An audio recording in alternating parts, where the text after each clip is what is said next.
Partiamo. Bene, un buongiorno a tutti. È per me motivo di autentica soddisfazione poter portare a nome del Consiglio regionale del Veneto il saluto istituzionale in apertura a questo ciclo di incontri dedicati a una delle figure più significative del nostro Novecento, il professor onorevole Giuseppe Bettiol.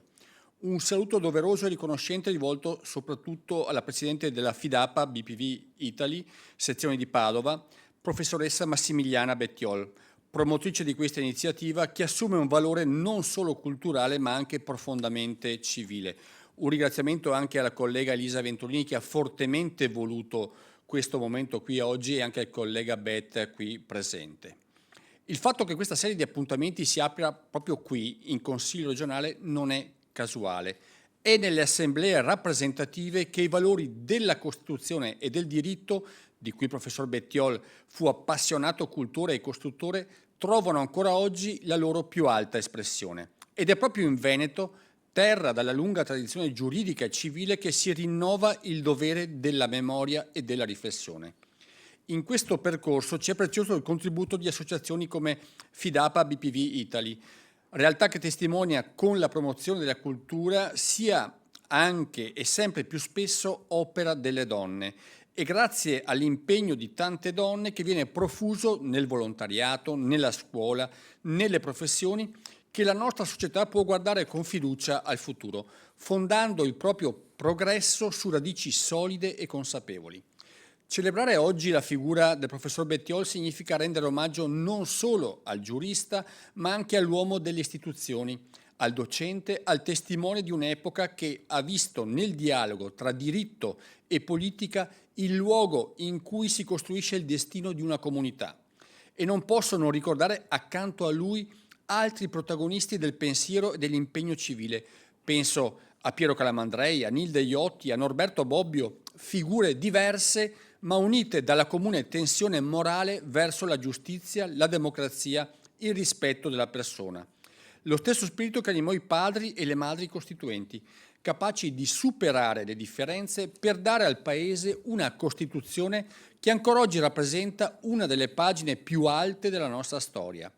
Questi incontri che si svolgeranno tra Padova e Venezia sono dunque anche un invito a riflettere insieme sul significato della buona politica, sulla necessità di un diritto che sappia essere davvero a servizio della persona e sull'importanza di mantenere vivo il legame tra memoria e futuro. Solo così potremmo, citando le parole di Aldo Moro, amare la libertà e servirla ogni giorno con umiltà e disciplina. In conclusione, consentitemi una nota personale. Se c'è una lezione che il Veneto e le sue migliori energie ci trasmettono, è che la vera grandezza non sta solo nelle opere compiute, ma anche nella capacità di seminare valori che continuano a dare frutto anche quando cambia il tempo, anche quando mutano le sfide. Oggi, grazie a voi e a questa iniziativa, questi valori tornano ad essere patrimonio di tutti.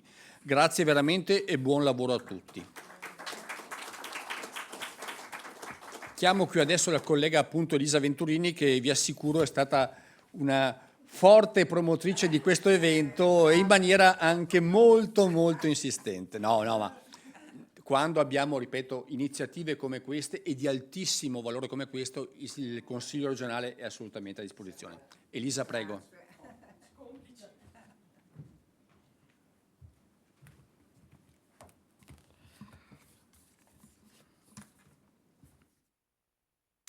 Grazie al Presidente Ciambetti. Allora, buongiorno, benvenute a tutte le autorità accademiche, alle istituzioni, alle associazioni, a tutti voi che siete qui presenti, ma anche penso a coloro che ci stanno seguendo in streaming, che sono tante persone, in un momento così significativo per la storia giuridica anche del nostro Paese e del Veneto.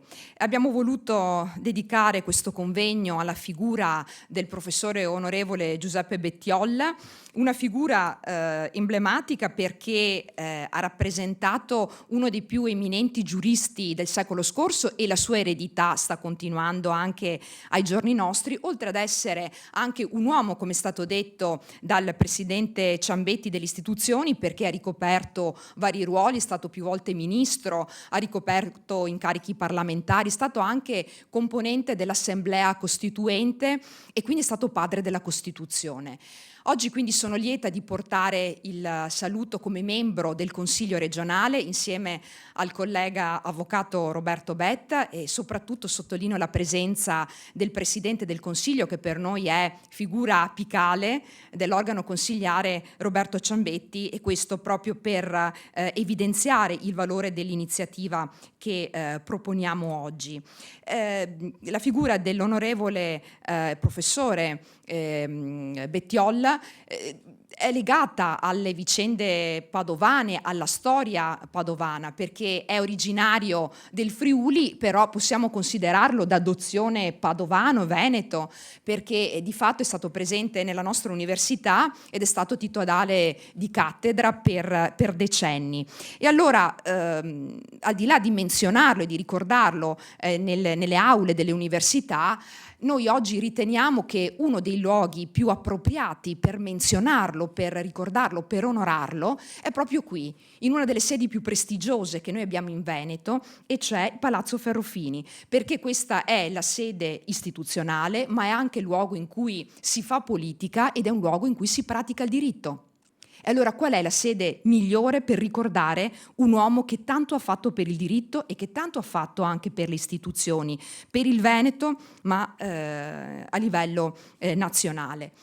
E lo facciamo oggi, quindi conosciamo questa figura, entriamo più nel dettaglio, lo conosciamo più da vicino, non solo con gli interventi estremamente qualificati che ci vengono proposti da conoscitori della materia, da conoscitori della figura del professor Bettiolla, ma anche con contributi dei familiari, dei figli, che ci restituiscono quindi l'immagine del professor Bettiolla anche con un angolo prospettico diverso da quello dei figli. Allora permettetemi, anche un po' per vicende personali, dico, quando noi abbiamo l'opportunità di conoscere persone così impegnate in ambiente istituzionale, politico, che danno tanto, che sono così capaci, non hanno solo dei figli di sangue, hanno tanti altri figli, perché il professor Bettiolla ha formato ed educato generazioni di ragazzi e ha trasmesso quindi sapere, ma ha trasmesso anche dei valori, ha trasmesso degli ideali, soprattutto quella concezione del diritto penale che è incentrata anche sulla figura dell'uomo, sui diritti umani e sulla dignità anche della persona. Allora, con riconoscenza, con stima, con ammirazione, noi oggi vogliamo conoscere maggiormente la figura dell'onorevole, del professore Giuseppe Bettiolla, e lo vogliamo fare perché ha dato al Veneto, ha dato all'Italia, e possiamo dire che ha contribuito alla costruzione e all'evoluzione della cultura giuridica italiana, e soprattutto, permettetemi, noi lo possiamo annoverare tra quelle menti illuminate che hanno permesso di costruire l'Italia e il nostro paese, per cui noi oggi appunto gli tributiamo questo onore di essere ricordato. Quindi grazie per questa opportunità che ci date voi familiari. Io adesso cederei la parola, visto che abbiamo il piacere di avere con noi anche il nostro segretario, dottor Roberto Valente, per un contributo personale, visto anche la conoscenza con il professore onorevole Giuseppe Bettiolla.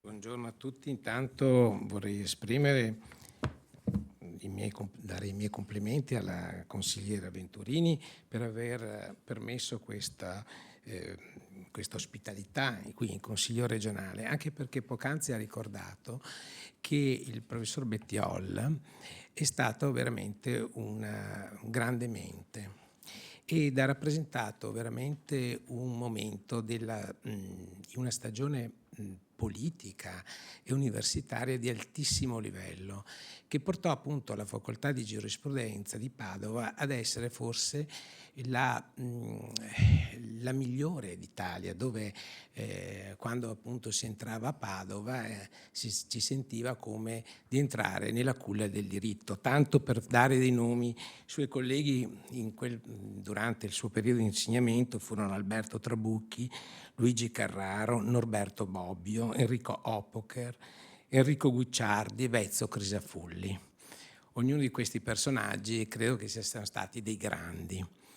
Io non l'ho avuto come docente, però l'ho conosciuto, perché dovete pensare, il professor Bettiol smise di insegnare come professore nel 1977, a 70 anni i professori vanno in pensione. Io entrai alla facoltà di giurisprudenza nel 78 e nel 1980 io fui eletto come rappresentante degli studenti nel consiglio di facoltà. All'epoca c'erano le facoltà. E ricordo, ho due ricordi. Quando il professor Bettiol, insieme al suo amico e collega Alberto Trabucchi, venivano alle riunioni del Consiglio di Facoltà, era un momento di emozione perché i colleghi più giovani si alzavano tutti in piedi, avevano un rispetto per questi due personaggi e ricordo che uno non lasciava mai l'altro perché non volevano rimanere soli, perché avevano capito che forse una stagione era finita, in realtà era finita. Nel 1981, ricordo benissimo ottobre, quindi pochi mesi prima della scomparsa, perché ho letto è morto a maggio dell'82, io dovevo sostenere l'esame di diritto penale 2. All'epoca si faceva penale 1, che era diciamo la parte generale del diritto penale, il penale 2, il penale 1 l'avevo fatto col professor Zuccalà, il penale 2 che riguardava invece i reati si faceva col professor Calvi. Il pomeriggio era stato convocato l'appello, noi studenti eravamo fuori nei corridoi del BO, a un certo punto arriva il professor Calvi e contemporaneamente entra dalla porta principale il professor Bettiol. Allora il professor Calvi, di cui era stato allievo, gli chiede: maestro, vuole presiedere lei questa sessione di esami? E lui non si tornò indietro, disse volentieri. E allora quando entrammo tutti in aula, il professor Calvi disse: cari studenti, voi avrete l'onore oggi di essere esaminati dal professor Bettiol. E allora chiaramente eravamo tutti emozionati, anche perché il nome era famoso, ma sapete, molte volte c'erano in quell'epoca nomi famosi, ma molto terribili, quindi io non sapevo il professor Bettiol se era tra i terribili e i buoni, poi ho scoperto che era molto buono. Tocca il mio turno, vado, mi interroga, ricordo ancora che la domanda fu su reati del patrimonio, il furto. A un certo punto mi lascia parlare e mi dice: senta giovane, ma lei ha letto il libro dei libri? Io rimasi avevo letto tutto, spiazzato, cercavo nella mia memoria di vedere se in una nota c'era scritto il libro dei libri. No, dissi il professore, ma lo sa qual è il libro dei libri? No, professore. Male, mi fa, è la Bibbia. Lei non ha letto la Bibbia. E lì comincia a disquisire sul diritto penale e chiaramente i riferimenti religiosi che ci sono nella Bibbia. Mi fece praticamente una lezione.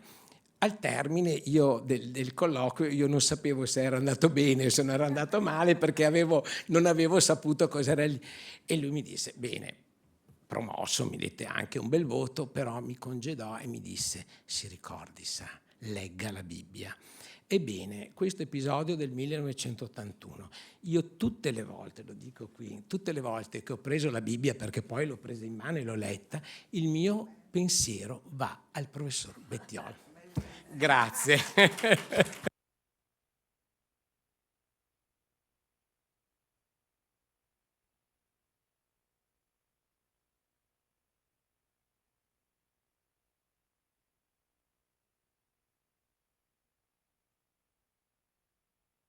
Ringraziamo il dottor Valente per questo contributo emozionante che porta anche quindi un tratto di vita vissuta e anche, permettetemi, l'umanità della figura del professor Giuseppe Bettiol.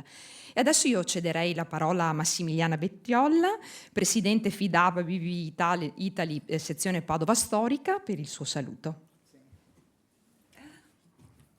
Buongiorno a tutti.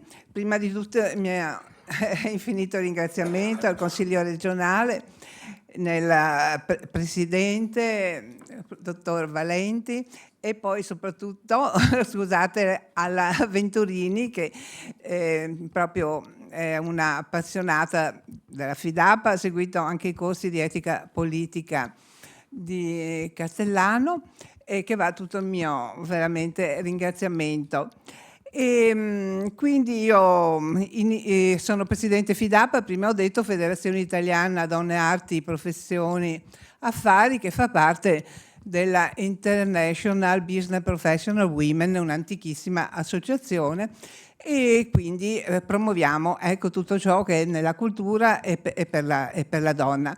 Sono ormai sintetica. Direi allora che possiamo iniziare con... Io, se Raffaella mi permette, siccome il professor Ronco è tanto che aspetta e poi ha paura del treno, presento allora il professor Mauro Ronco, professore emerito di diritto penale dell'Università di Padova. Ha insegnato anche negli Atenei di Torino, Cagliari, Modena. Professore onorario dell'Università di Innsbruck e codirettore del dottorato in Scienza Juridicas della Facoltà di Diritto dell'Università Cattolica Argentina. Già presidente del Consiglio dell'Ordine degli Avvocati di Torino e membro del Consiglio Superiore della Magistratura. Ha ricevuto nel 2024 il Premio Internazionale di Cultura Cattolica che la Scuola di Cultura Cattolica ha portato a Bassano del Grappa nelle 42 edizioni del premio, e qui abbiamo i rappresentanti che il professore ci ha fatto conoscere. Giurista insigne, scrittore versatile e polemista, acuto già nell'ultima edizione di diritto penale dell'82, mio padre, Giuseppe Bettiol, ne segnalò già il futuro valore e la promessa nel diritto penale. Do la parola, di nuovo ringraziamento al Consiglio e a tutte le mie care amiche della FIDAP che sono venute, nonché le presidenti Ucai, la Marina Enrichi, e anche la presidente del Winner Will, ecco, e do la parola. Grazie.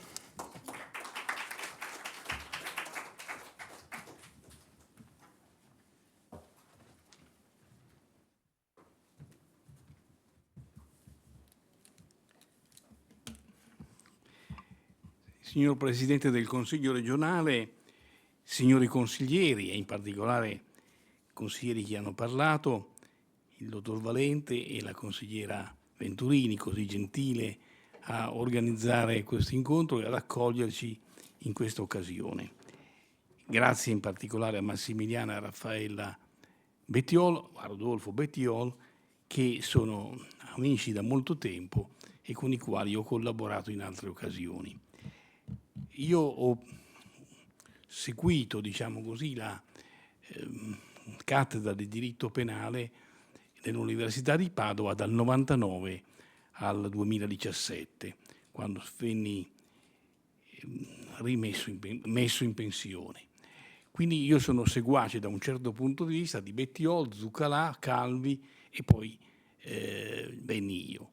Ci sono anche altri professori, ma mi riferisco ai professori che hanno coperto la cattedra di diritto penale 1, cioè di diritto penale parte generale. Io feci già 2 interventi a proposito di Bettiol in 2 occasioni all'Università di Padova. Furono interventi abbastanza limitati rispetto all'intervento che ho preparato per questo pomeriggio. Ho fatto una relazione scritta che non rileggerò completamente, ma la depositerò per una eventuale pubblicazione. Oggi mi limiterò a trattare alcuni punti essenziali che arricchiscono, se possibile, le relazioni che ho fatto in 2 diverse occasioni e sono più complete, sono meglio, a mio avviso, ordinate verso la comprensione della figura di questo grande giurista italiano. Giuseppe Bettiol appartiene alla generazione degli studiosi di scienze criminali, coeva e di poco successiva alla grande stagione della dogmatica penale italiana, che ebbe i suoi migliori rappresentanti in Giacomo Dell'Itala, Francesco Antonisei e Vincenzo Manzini. Questi autori, sottraendosi in parte all'influenza filosofica tanto del determinismo di impronta positivistica quanto al soggettivismo valoriale della scuola neokantiana, costruirono in una relativa autonomia dai modelli stranieri un modello specificamente italiano che ha avuto un notevole rilievo nella storia della nostra disciplina. Le opere di questi autori, e in particolare il Trattato di diritto penale di Manzini, sia la parte generale che la prodigiosa parte speciale, nonché il classico manuale di Antolisei, hanno lasciato un'impronta durevole nella cultura italiana, che è attestata dalla feconda presenza per lunghi decenni dei loro testi nell'Accademia, nella Curia e nel Foro.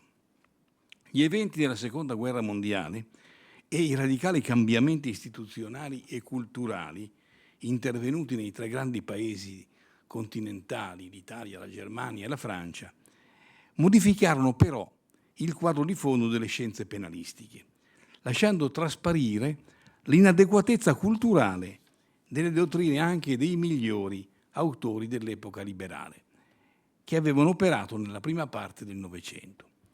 I mutamenti politici e istituzionali resero cruciale l'approfondimento del ruolo della persona umana nel diritto e in particolare nel diritto penale, non soltanto sotto il profilo della pericolosità degli autori classificabili come criminali, ma anche sotto il profilo della struttura di personalità che qualsiasi autore rivela nel rapportarsi con la persona offesa, con gli altri consociati e con la società tutta intera. Il mutamento istituzionale e culturale mostrò, come detto, l'insufficienza dei grandi modelli del tardo Ottocento e della prima parte del Novecento. A descrivere la complessa esperienza del diritto penale nei momenti fondamentali, strettamente connessi tra loro, della legge penale, del reo, della condotta antigiuridica, della pena, della persona offesa. In particolare tanto il modello tripartito di Dell'Itala, che era stato il maestro di Bettiol all'Università Cattolica di Milano, il modello di Dell'Itala, imperniato sul naturalismo della scuola classica tedesca, che separava nettamente il fatto dal valore, quanto il paradigma tecnico-giuridico di Manzini, che rifiutava l'apporto al diritto penale della filosofia e della morale, e il paradigma riduttivisticamente realista di Antolisei, ispirato alla giurisprudenza degli interessi, con la sua potenziale deriva utilitaristica e materialistica, presentavano il vizio di amputare aspetti essenziali dell'esperienza penale, in particolare di togliere rilievo all'universo dei fini. Nel quadro profondamente mutato, in virtù dei cambiamenti politici e istituzionali, Giuseppe Bettiol irruppe nella scienza penale con elementi di straordinaria novità, che accomunando nova et vetera corrispondevano in modo puntuale alle esigenze dei tempi nuovi. Per un verso egli seppe mettere in evidenza l'inadeguatezza del diritto penale liberale, che aveva dominato per più di un secolo, per la verità. Per altro verso seppe contrastare il nichilismo penale proveniente dal sociologismo transoceanico della devianza, dalla psicoanalisi, dal comportamentismo psicologico.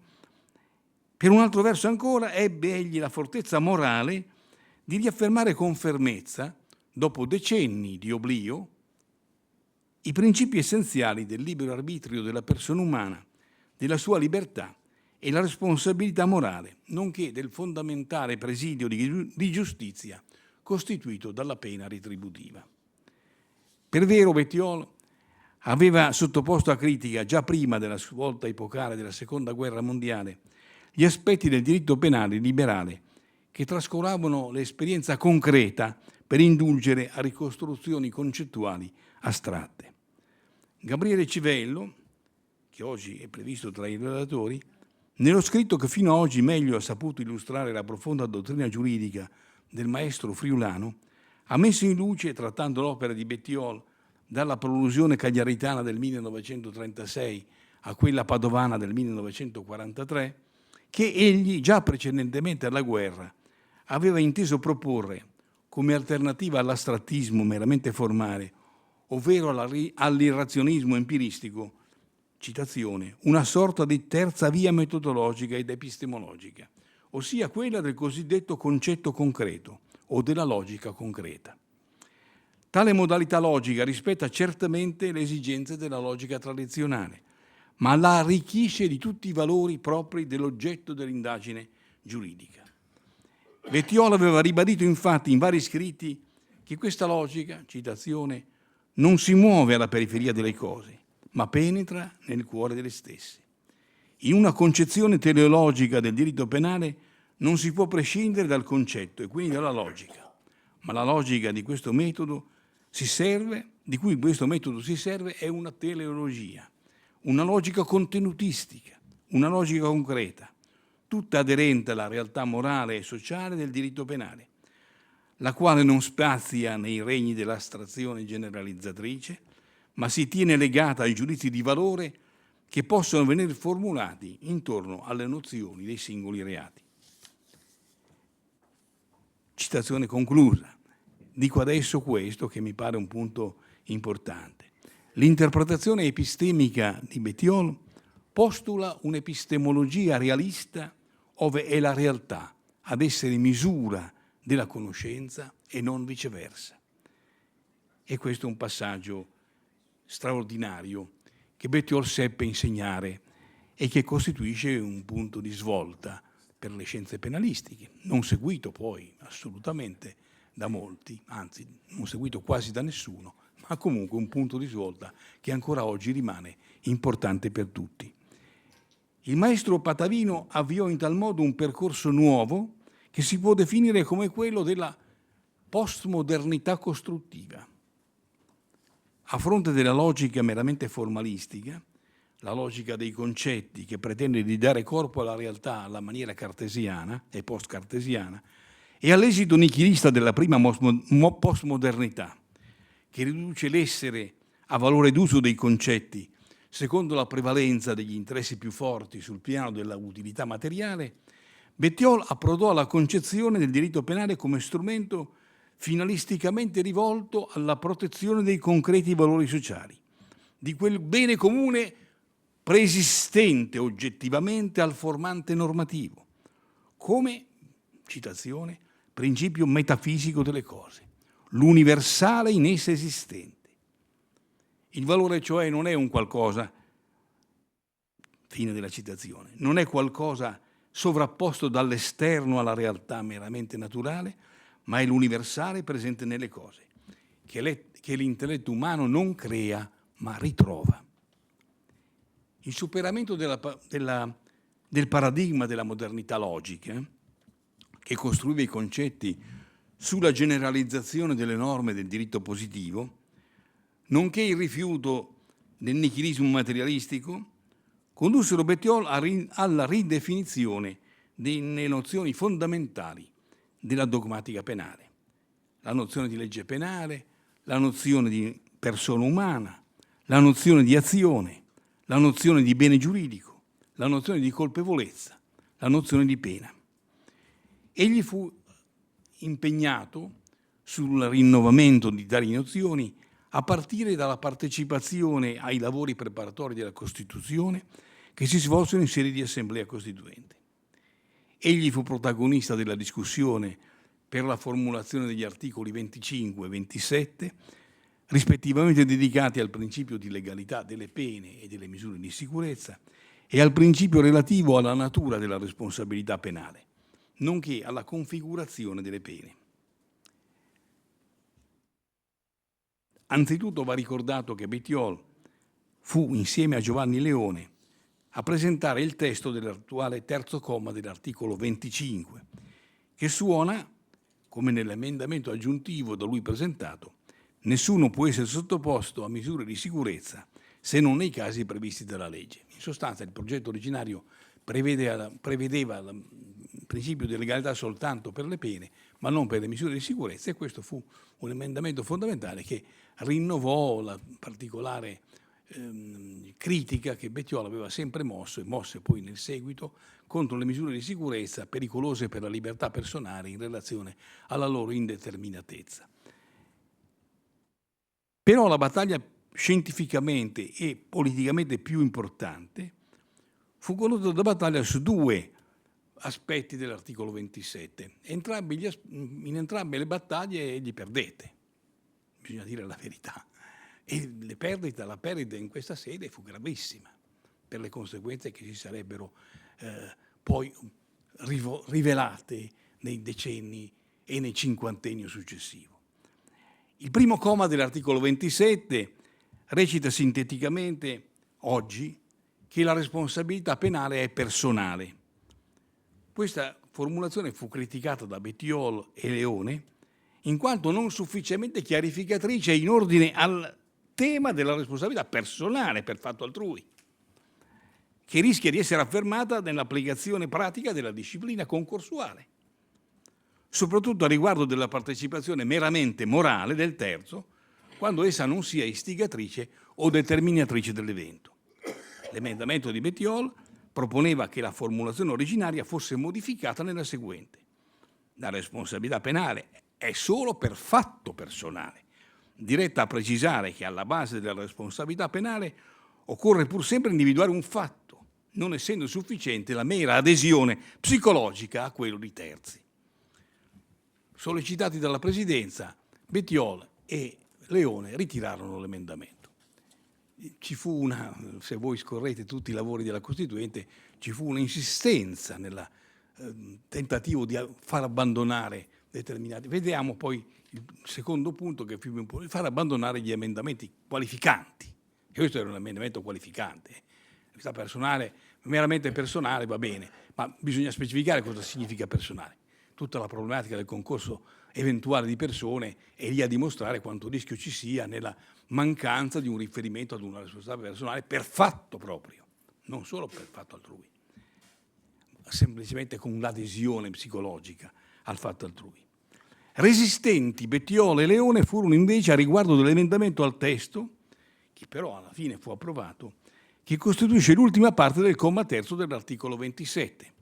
La formulazione originaria era identica al testo vigente. Le pene non possono consistere in trattamenti contrari al senso di umanità e devono tendere alla rieducazione del condannato.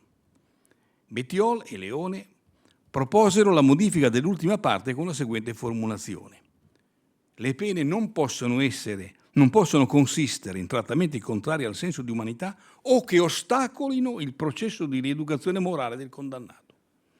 Bettiol temeva a ragione che la formula del comma terzo favorisse l'interpretazione che la Commissione avesse voluto stabilire che il fine principale della pena era la rieducazione, senza precisare il contenuto, senza precisare gli aspetti, senza precisare i rischi e via di questo passo. Più che un semplice rischio interpretativo, si trattava effettivamente di una forzatura concettuale, rivelata dalla simmetria tra la prima parte del comma 3, chiaramente rivolto a dettare divieti in ordine alla previsione di forme esecutive della pena contrarie al senso di umanità, e la seconda parte, che invece si poneva sul piano del finalismo della pena. L'emendamento, invero, ristabiliva la simmetria e anticipava il divieto di torture, di pene o trattamenti degradanti, che poi sarebbe stato introdotto dall'articolo 3 della Convenzione europea firmata a Roma il 4 novembre 1950. L'esito della votazione su questo emendamento, il Presidente prego l'onorevole Bettiol e l'onorevole Leone di ritirare l'emendamento. non venne ritirato. Noi riteniamo che l'emendamento debba essere mantenuto perché è fondamentale e cruciale per evitare che sia introdotto un significato costituzionale, il finalismo di pena contrario a quella che è la verità della pena. Questo è il concetto che Bettiol espresse nella dichiarazione finale di voto. L'esito della votazione fu incerto.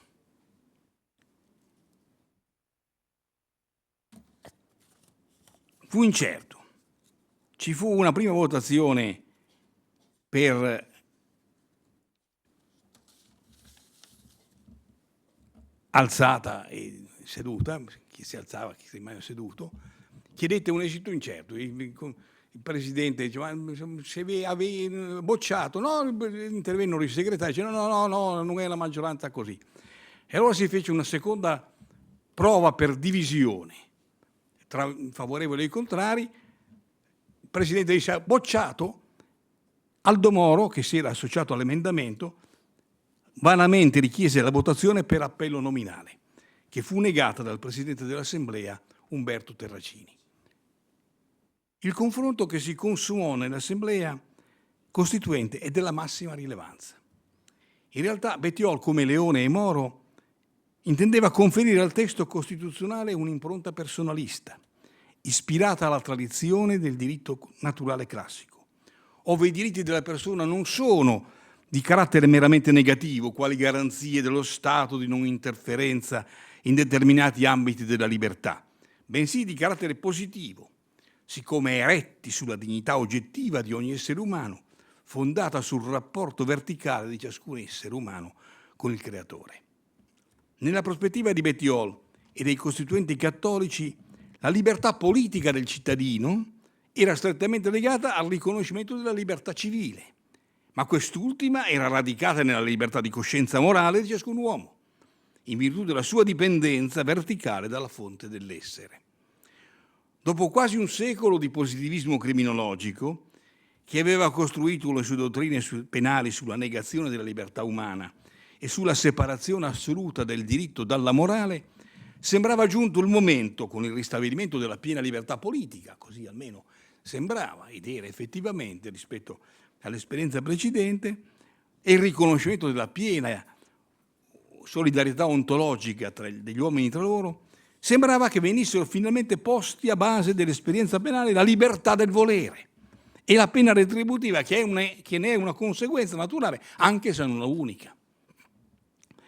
Nello sviluppo scientifico degli anni successivi, pesantemente condizionato dalla formula costituzionale del comma 3, Bettiol fu probabilmente l'unico autore in Italia che mantenne il sostegno all'indispensabile fondamento retributivo della pena, idoneo a ricollegare il legame infranto dalla separazione assoluta di conio liberale tra il diritto e la morale. I suoi appelli affinché il senso della pena non fosse svilito in un'ottica che mettesse a rischio il progresso della società sul piano della giustizia e della pace sono memorabili. Ricordo tra tutti due passi.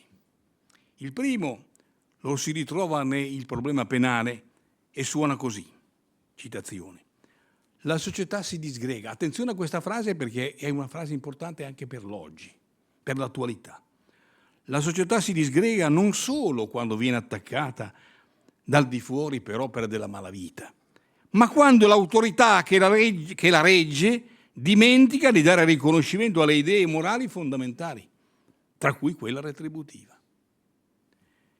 Il secondo passo, che non posso menzionare completamente perché è lungo, ma è nel testo scritto, è nel testo della conferenza che egli tenne il 14 maggio 1959 su invito della Facoltà di Scienze e del Diritto e dello Stato di Friburgo in Bresgovia, discutendo della condizione della scienza penalistica italiana e del tentativo in corso all'epoca di superare del tutto la pena retributiva attraverso una pena meramente preventiva.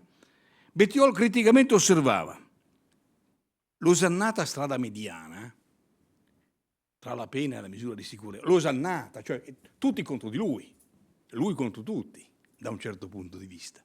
L'osannata strada mediana è in realtà una capitolazione a fronte delle istanze del positivismo criminologico, pur se abbellite con rilievi di carattere critico.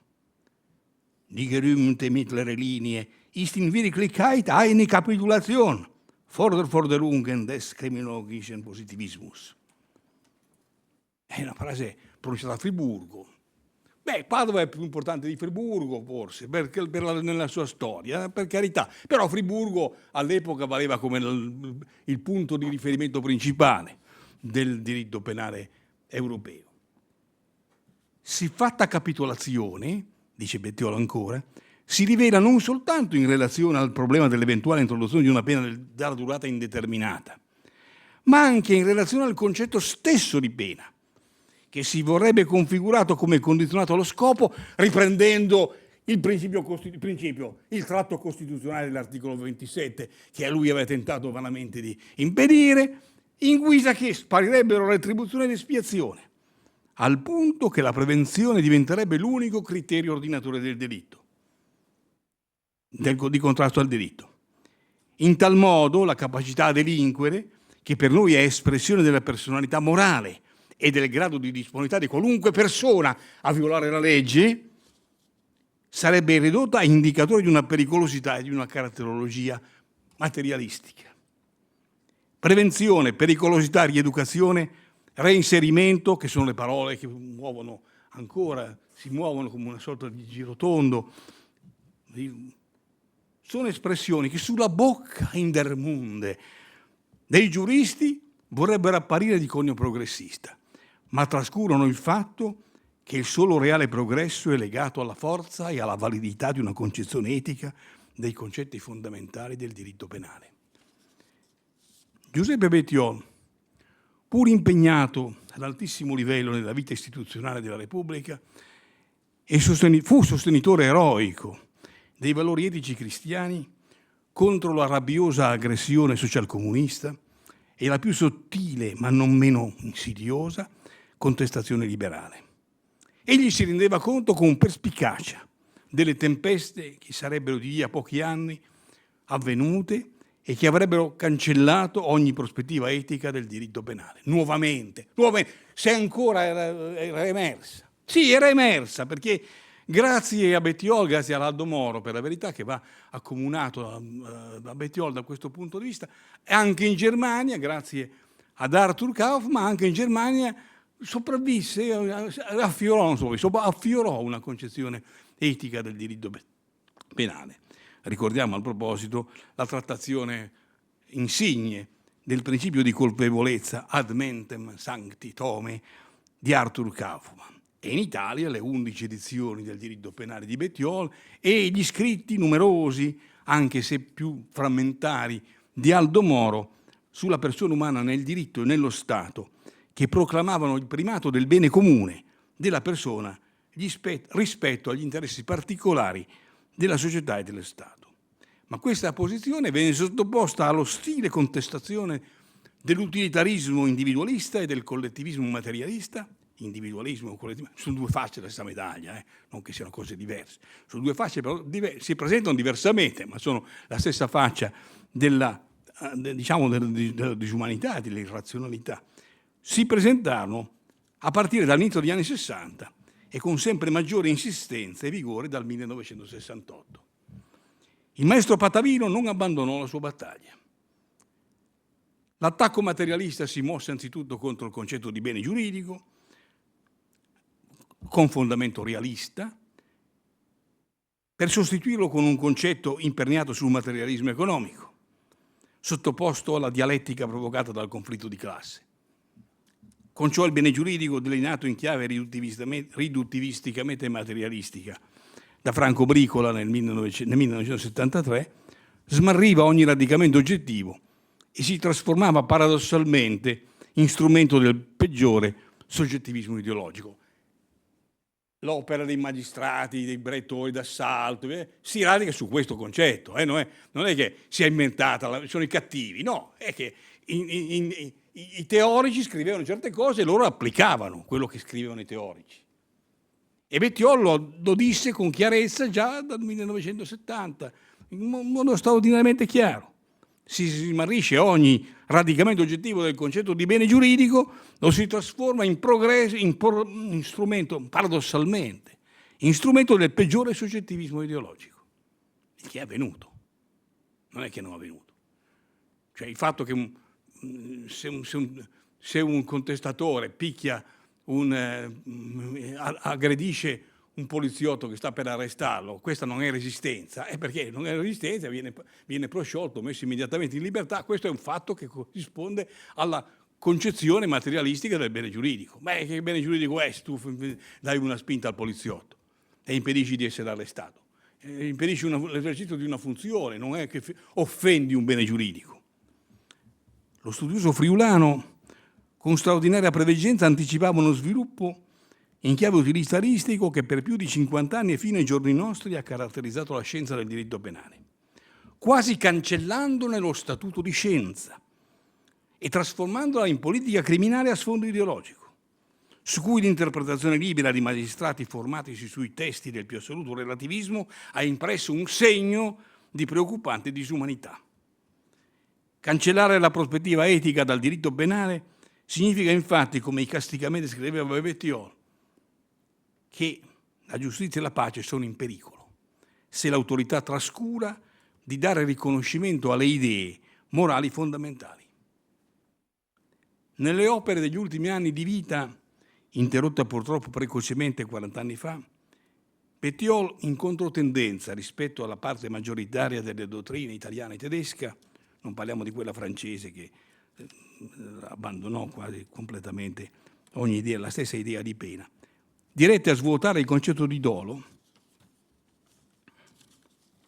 negandone la componente volitiva, denunciò la povertà del concetto dominante e ne predicò l'arricchimento.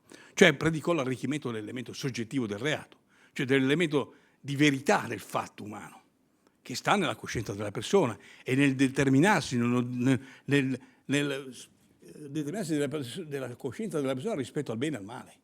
Questo è il concetto che sta alla base del dolo, il concetto metafisico del dolo. Perorò anzitutto il superamento dell'articolo 5 del codice, che poi sarebbe stato una modifica che poi fu operata da una sentenza della Corte Costituzionale del 1988, ma un semplice ritocco dell'articolo 5 non appariva a Bettiol sufficiente, giacché sarebbe stato indispensabile disancorare il concetto di dolo, citazione, dalla vecchia concezione a sfondo naturalistico e meccanicistico. Essa ha fatto ormai il suo tempo come espressione di un'interpretazione della realtà superata e inadeguata a cogliere il significato profondo dell'essere umano nel momento del suo agire. Il principio di personalità, di cui l'articolo 27, primo comma, avrebbe dovuto riflettersi sulla nozione del dolo, insistendo nella stessa nozione del dolo, un momento di valore, vale a dire la coscienza del soggetto di essere impegnato in re illicita.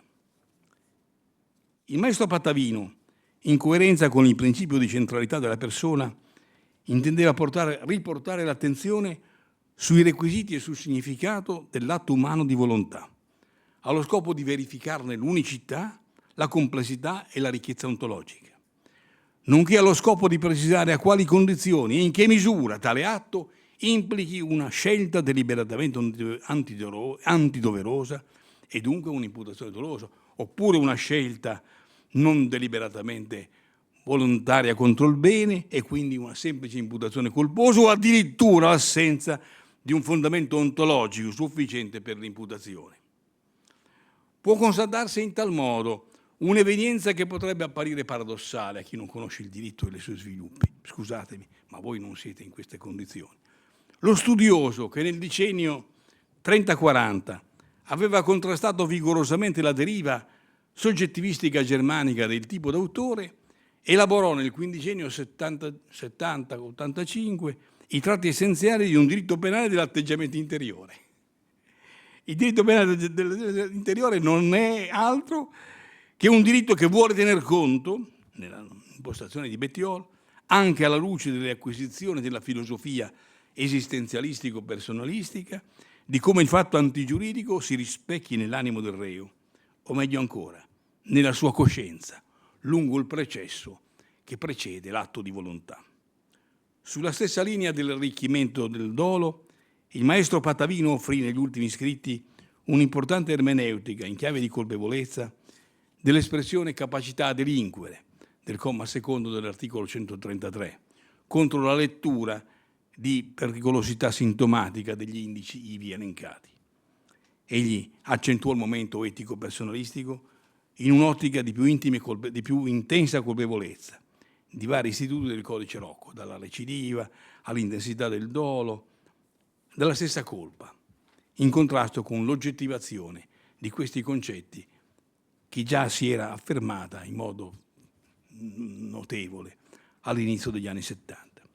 In definitiva, vale il seguente rilievo: è tutto il diritto penale, non soltanto il dolo e la colpa, che dovrebbero, secondo Bettiol, essere arricchiti in una prospettiva che ponga al centro la libertà dell'uomo e la colpevolezza per la scelta antidoverosa compiuta. Come ho già scritto in altra sede, l'importanza dell'approfondimento soggettivistico di Bettiol, che sfocia nell'applicazione mite del diritto penale, va focalizzata nella sottolineatura dell'esigenza che dolo e colpa siano interpretati come riferentisi a un comune denominatore, non fondato soltanto sul piano psicologico, bensì sul piano dell'impegno di coscienza che sta alla radice dell'azione del soggetto. Alla garanzia formale del diritto penale del fatto va aggiunta una garanzia di carattere sostanziale. Infatti l'imputazione, per essere giusta, deve prendere in considerazione i dati di coscienza. Citazione: perché è la coscienza che fa l'uomo, cioè la possibilità di sentire e di esprimere un giudizio di valore sui motivi e sulle ragioni dell'azione e quindi sul significato morale della stessa rispetto ai valori tutelati. Il programma penalistico di Bettiol si manifesta nella sua profonda unitarietà, ricomprensiva dei 3 periodi in cui egli dispiegò il suo impegno scientifico: antecedentemente alla Seconda Guerra Mondiale, nella tempesta della guerra e nelle speranze del primo dopoguerra, nella consapevole difesa di uno Stato di diritto basato su valori oggettivi e in contrasto con le prevaricazioni ideologiche nell'ultimo quindicennio di operosità scientifica. Il programma fu incentrato sull'esigenza di umanizzazione del diritto penale, che prendendo inizio dall'approfondimento degli stati di coscienza dell'individuo che delinque, si conclude con una pena retributiva che abbia valenza rieducativa per la sua intima natura, affinché lo stesso colpevole cancelli la propria colpevolezza con un'accettazione consapevole dei vincoli solidari di razionalità e di umanità che lo legano agli altri uomini e alla società tutta intera. Il programma penalistico,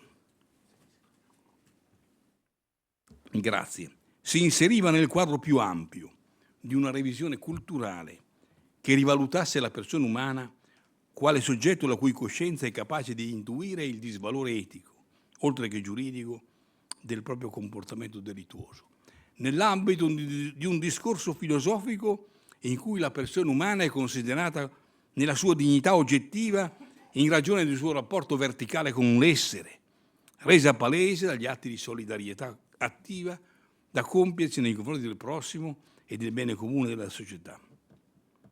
Un'ultima notazione e poi concludo. Ho tagliato varie parti, vi chiedo scusa se però sono stato ugualmente troppo lungo.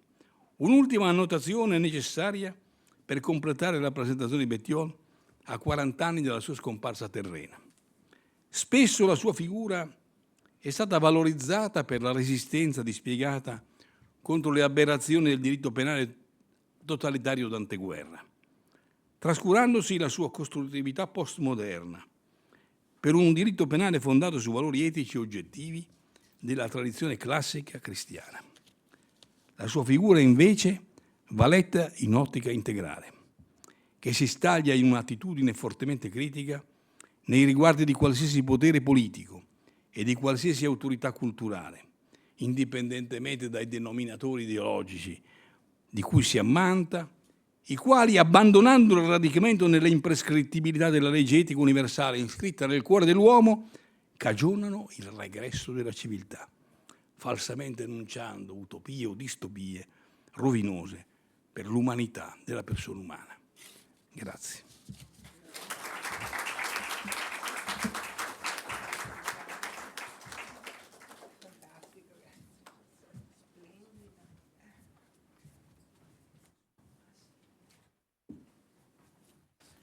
Ringraziamo questa lezione magistrale formidabile del nostro caro professor Ronco.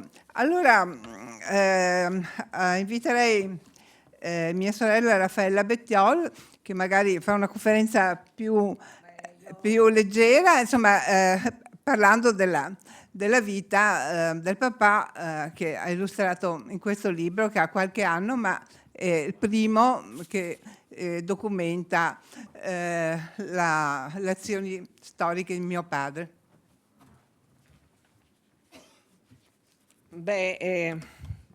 Ringrazio tutti quanti e certamente dopo questa splendida relazione la mia sarà solo così un po' un racconto di quella che è stata la vita di mio padre. Innanzitutto volevo dire che comunque i Bettiol sono d'origine veneta, perché il bisnonno era di Treviso. Difatti la massa dei Bettiol vengono tra l'altro da Arcade di Treviso, e scappò alla fine nell'Ottocento mio bisnonno per via della grande carestia che c'era nel Veneto, e si trasferì in Friuli, dove devo dire però che si arruolò con Radeschi e seguì tutte le campagne che fece Radeschi. Allora, questo libro è nato perché me l'hanno chiesto degli editori che volevano un po' conoscere anche la vita, anche quella politica che aveva seguito mio padre. E allora io, assieme a mio marito, assieme ai documenti che avevamo e agli atti parlamentari che ci aveva fatto pervenire il professor Sandro Tessari, siamo in qualche modo riusciti a collegare tante fasi e soprattutto quello che era il suo pensiero, diciamo sì, giuridico, ma ne ha parlato abbondantemente con estrema precisione il professor Ronco, ma comunque il suo pensiero anche politico, che presenta tuttora anche degli aspetti di grande attualità. Comunque inizierò soltanto, si sa che la prefazione del notissimo e del grande professore Giuliano Vassalli, che tutti ricorderete, che fu amico, fu anche lui nella Costituente, professore universitario, e furono sempre molto uniti, anche se su fronti politici diversi. Mio padre tenne l'ultima lezione all'università il 28 maggio, quindi dell'82, quindi prima di morire, e vi voglio leggere questa frase che è rimasta incisiva. Lui iniziava con queste parole: l'ora ormai si è fatta magica, mentre il sole già violento declina e tutto intorno vibra come in una trepida attesa. Il monsone porta l'onda oceanica a placarsi contro la barriera di corallo non lontana dalla riva. E il respiro del grande mare mi conforta, anche se sarà subito notte. Chiaramente questa fu quasi una premonizione, perché dopo la lezione ci fu una cena con tutti gli ex allievi, ma al mattino dopo mio padre morì. Giuseppe Bettiol nasce a Cervignano del Friuli il 26 settembre del 1907, in quella che ora è della provincia di Gorizia, ma che era sotto l'impero austro-ungarico, del quale il padre Rodolfo era ispettore scolastico ed esperto di legislazione asburgica. Si potrebbe dire che mio padre fu da subito, manifestò subito le sue due passioni, il diritto e la politica. Seguì gli studi liceali e tutto a Gorizia nel collegio dei Salesiani, dove formavano questi giovani anche sotto un profilo civile, culturale molto a largo spettro. Si iscrive dopo questi studi all'Università Cattolica del Cuore di Milano, allora retta da Agostino Gemelli, e si laurea nel 29 con una tesi dal titolo Criteri di distinzione tra correità e complicità. Ma lui si appassionò moltissimo alle lezioni di Francesco Olgiati, che era professore ordinario di storia e filosofia moderna. E da questo nasce anche questo diritto penale che ha un'impostazione profondamente filosofica. In quegli anni, già da giovane, si iscrive alla FUCI, Federazione Universitaria Cattolica, che Benedetto XVI, in occasione di un incontro, affermò come questa associazione era riuscita a formare delle menti valide e impegnate in tutti i campi della società. Perfezionò i suoi studi a Monaco di Baviera e qui in Germania, ed ebbe la possibilità di conoscere il pensiero, tra gli altri, di Ernest Belling, che era il sacerdote della libertà penalistica, e di Hans Welzer, che poi ebbi anche il piacere di conoscere, il cui pensiero era concentrato sulla funzione finalistica del diritto penale. Poi, va bene, intraprese la carriera universitaria, spinto soprattutto da padre Gemelli, che ne aveva compresa la capacità di studio, di penetrazione del pensiero, ed ebbe la prima libera docenza nel 1934. Il suo primo incarico fu a Urbino, dove tra l'altro conobbe mia madre, da cui deriviamo, e poi nel 1936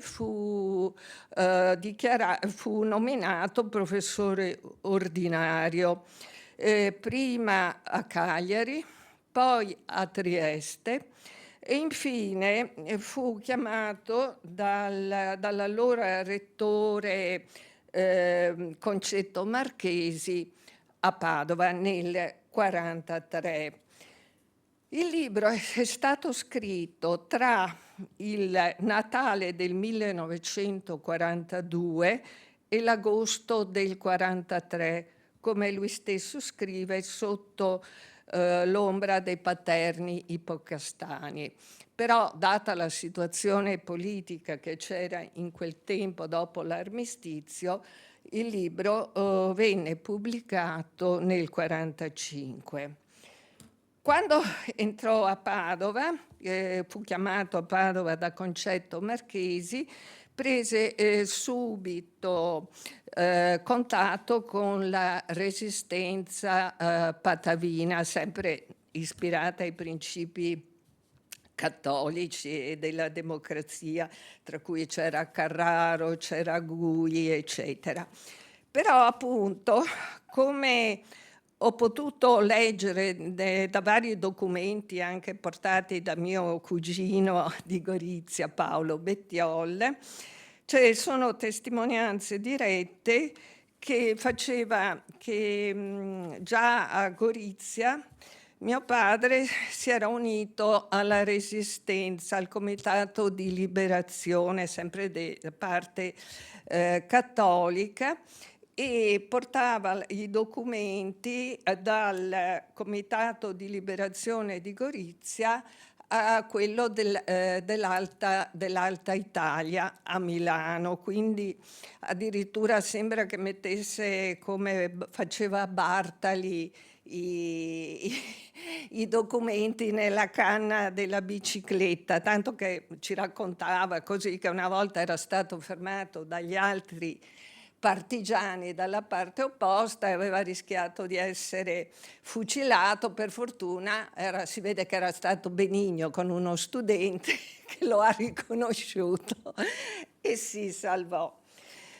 Un fatto importante, secondo me, a livello storico è che nel 1933 partecipò clandestinamente a una riunione a Berlino di antinazisti. Intanto in Germania già conoscevano il suo pensiero, perché già aveva criticato l'impostazione nazista, aveva già fatto acute critiche nel suo saggio Sterilizzazione e diritto penale in Germania, e nel 1940 riferendosi sia alla situazione penalistica italiana, però aveva criticato la scuola di Kiel, che era il centro giuridico sempre in Germania, perché secondo questi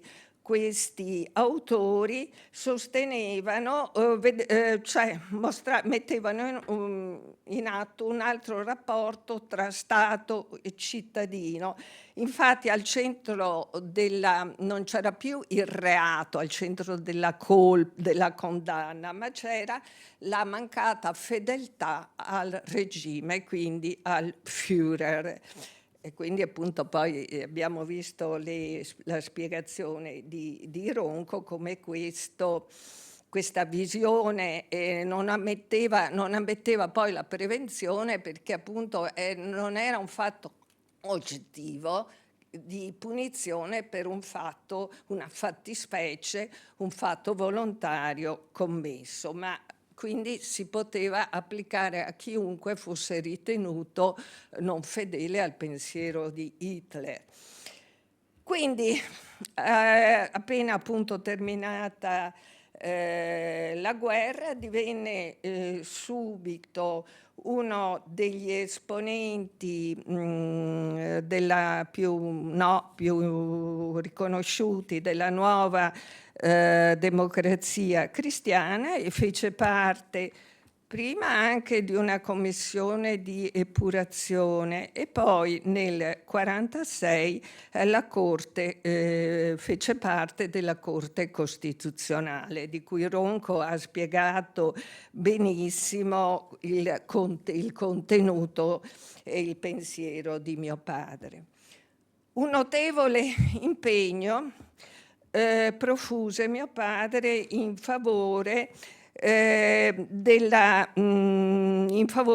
terra d'origine, di Venezia Giulia, contesa dalla Jugoslavia di Tito, perché fece parte della commissione del 46 a Parigi, della convenzione, come presidente di una commissione per questi problemi specifici della zona, perché praticamente anche gli alleati volevano internazionalizzare Trieste, ma non solo Trieste, anche il territorio circostante, e quindi non solo il porto, la città e tutto il territorio circostante lo volevano, come ho detto, internazionalizzare, però sotto il dominio della Jugoslavia, quindi riconoscendo di fondo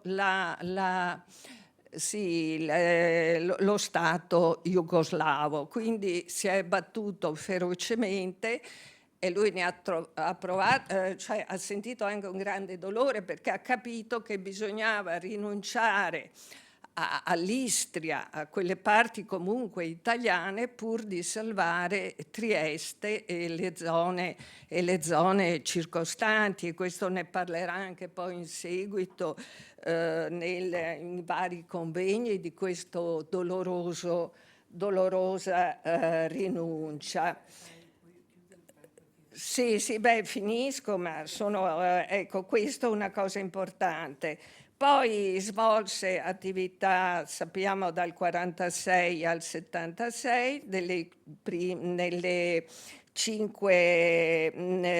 prime 3 legislature come deputato e poi fu senatore. Un altro pensiero importante di mio padre fu sempre rivolto, questo è un problema che si è ripresentato proprio ultimamente, e Benigni ieri ha usato, secondo me ha letto gli atti dell'epoca, perché Benigni, come mio padre, come era nata l'idea di un'Europa negli anni 50, di fare un'Europa unita ma forte, da fare contrappeso sia al blocco sia all'America che al blocco orientale. Quindi voleva anche un'energia comune e una anche militarmente fosse indipendente. La venuta di De Gaulle ha fatto rinascere i nazionalismi, però sono le parole tali quali che ieri in trasmissione ho sentito da Benigni. Poi, vabbè, alla fine, poi il suo libro fu tradotto in spagnolo, in Sud America, eccetera. Fu tra i fondatori di Mogadiscio e dell'Asmara, perché c'è un passo anche importante in cui lui dice: è inutile che facciamo venire questi poveri di colore qui in Italia o in Europa, che si sentono poi soli, disorientati e finiranno con l'odiarci. Bisogna che collaboriamo all'interno di questi paesi per far sì che loro possano svilupparsi armonicamente e rimanere uniti all'idea europea, anche all'Europa, al pensiero democratico. Purtroppo è stato tutto un sogno e siamo finiti. Grazie, ho fatto velocemente. Sì, prima avevo dimenticato la presentazione. Raffaella Bettiol, presidente onoraria della Società Dante Alighieri, consigliere della FIDAPA, già presidente Unione Cattolica Artisti Italiani e poi scrittrice e critica letteraria. Come promotrice culturale recentemente le è stato conferito il sigillo della città. Qui da noi c'è la presidente della Consulta di Padova. Ora allora passiamo a Rodolfo Bettiol, professore emerito di diritto penale dell'Università di Padova, professore onorario, avvocato professore associato di procedura penale all'Università di Padova, oltre alle specifiche pubblicazioni della materia di insegnamento, tra cui la riedizione del volume di diritto e procedura penale di Giuseppe Bettiol, ha pubblicato scritti in materia di delitti contro la pubblica amministrazione, reati in materia urbanistica, reati tributari e fallimentari. Ha sempre svolto un'intensa attività forense.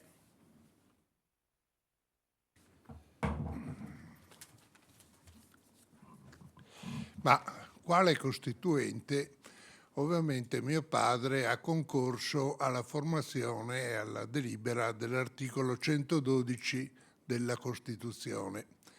Articolo che ci dice che il pubblico ministero ha l'obbligo di esercitare l'azione penale. Quindi c'è una scelta ordinamentale in linea di principio per la obbligatorietà dell'azione penale. Però la realtà è realtà e non possiamo dire che a ogni notizia di reato segue un'indagine e in seguito all'indagine si apra un processo. Questo ci fa riflettere sul fatto che in realtà nei fatti il sistema è un sistema dominato dalla discrezionalità, anche se dobbiamo fare delle precisazioni che ci possono portare a dire che comunque l'articolo 112 non è una disposizione inutile, ma ha un suo valore. Però vediamo nell'ambito della procedura penale, del processo penale, dove incontriamo la discrezionalità. In primo luogo troviamo una discrezionalità tecnica, cioè il pubblico ministero deve pur sempre valutare se la notizia di reato è seria e se, una volta espletate le indagini, valga la pena instaurare il processo. Questa è una discrezionalità tecnica che viene peraltro regolamentata dal Codice di procedura penale. In primo tempo, fino alla legge Cartabia, la discrezionalità era piuttosto ampia, in quanto si diceva che il pubblico ministero deve valutare la sostenibilità dell'accusa in giudizio. Naturalmente questa norma che cosa ha portato? Ha portato a niente, che non vi era mai limiti molto grandi alle pronunce di archiviazione, e invece il fenomeno più strano, ma non strano perché di quello che l'Italia è il paese dove i processi si concludevano almeno per il 40% con le assoluzioni, cosa che non succede in nessuna parte del mondo, perché quando uno viene rinviato a giudizio nei paesi stranieri fa molta fatica a uscirne. La legge Cartabia ha disposto un diverso criterio di giudizio che si riassume nella ragionevole previsione di una sentenza di condanna, cioè il pubblico ministero deve chiedere l'archiviazione quando presuppone che non sia possibile prevedere una sentenza di condanna. È un profondo cambiamento, a mio avviso, rispetto al passato, perché la decisione di chiedere l'archiviazione si fonda semplicemente sugli atti di indagine già compiuti. Cosa succedeva invece con la normativa precedente? Con la normativa precedente bastava un po' di prove, magari anche scarse, e per dire vabbè, ma poi ci sarà lo sviluppo dibattimentale.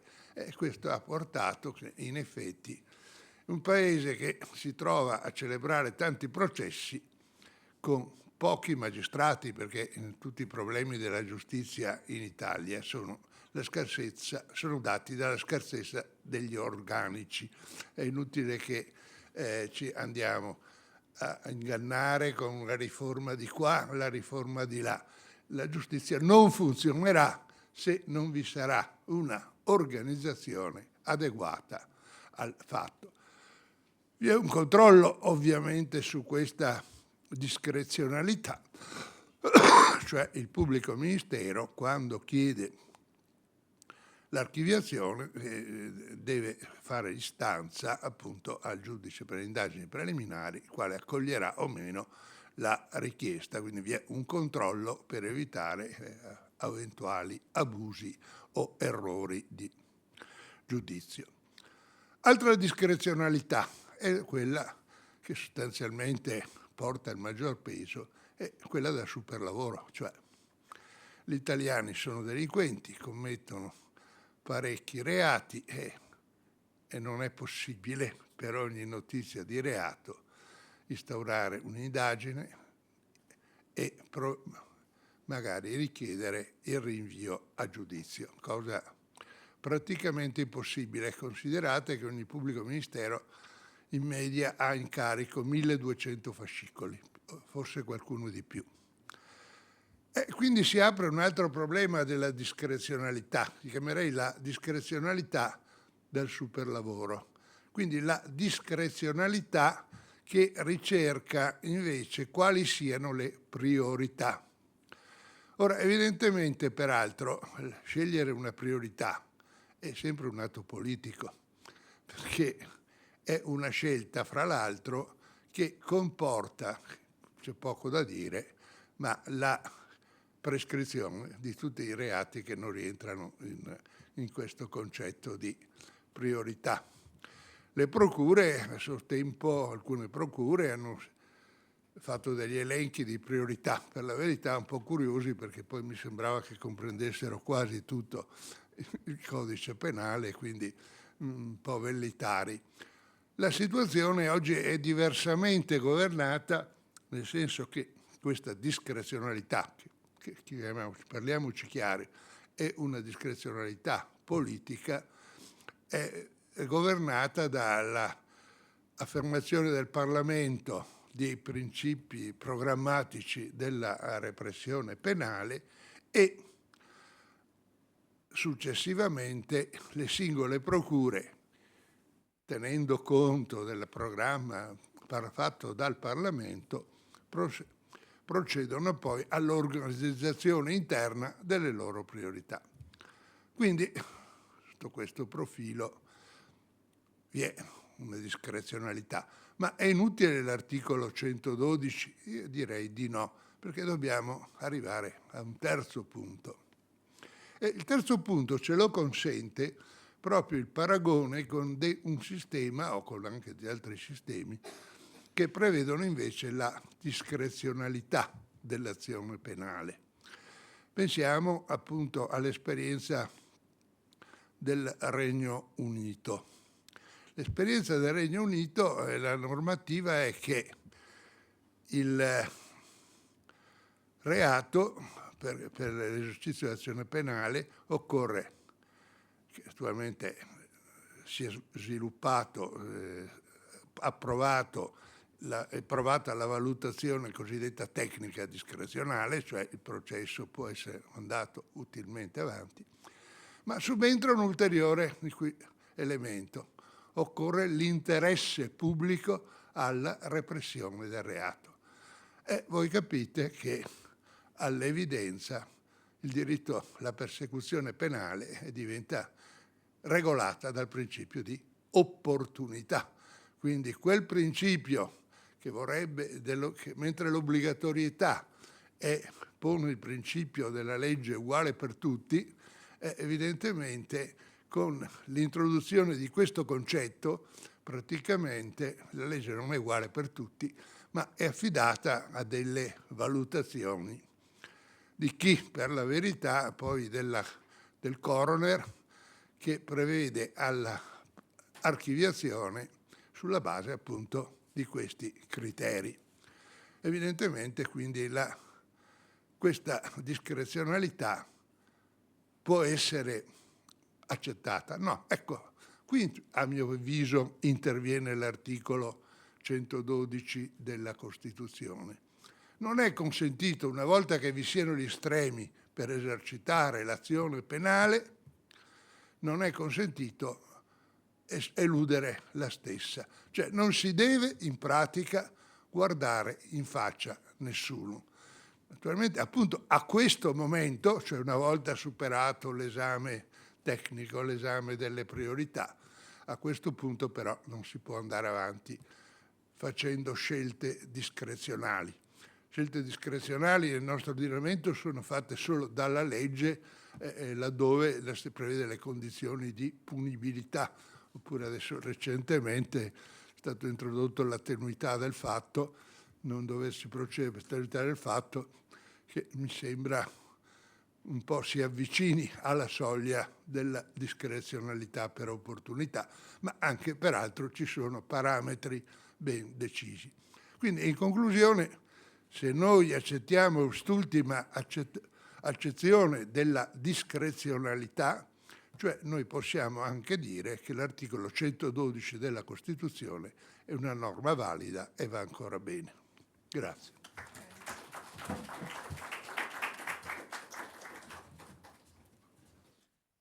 Abbiamo adesso Antonio Vernacotola Gualtieri Docre, professore, scuola superiore, mediatori linguistici di grado universitario San Domenico, Unidolomiti, autore di molti saggi di filosofia del diritto, in particolare sul diritto naturale, sul tomismo e su Hobbes.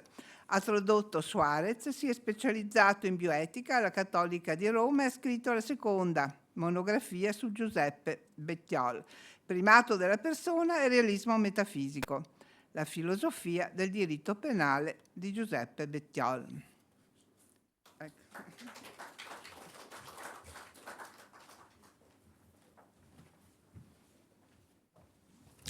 Buonasera a tutti.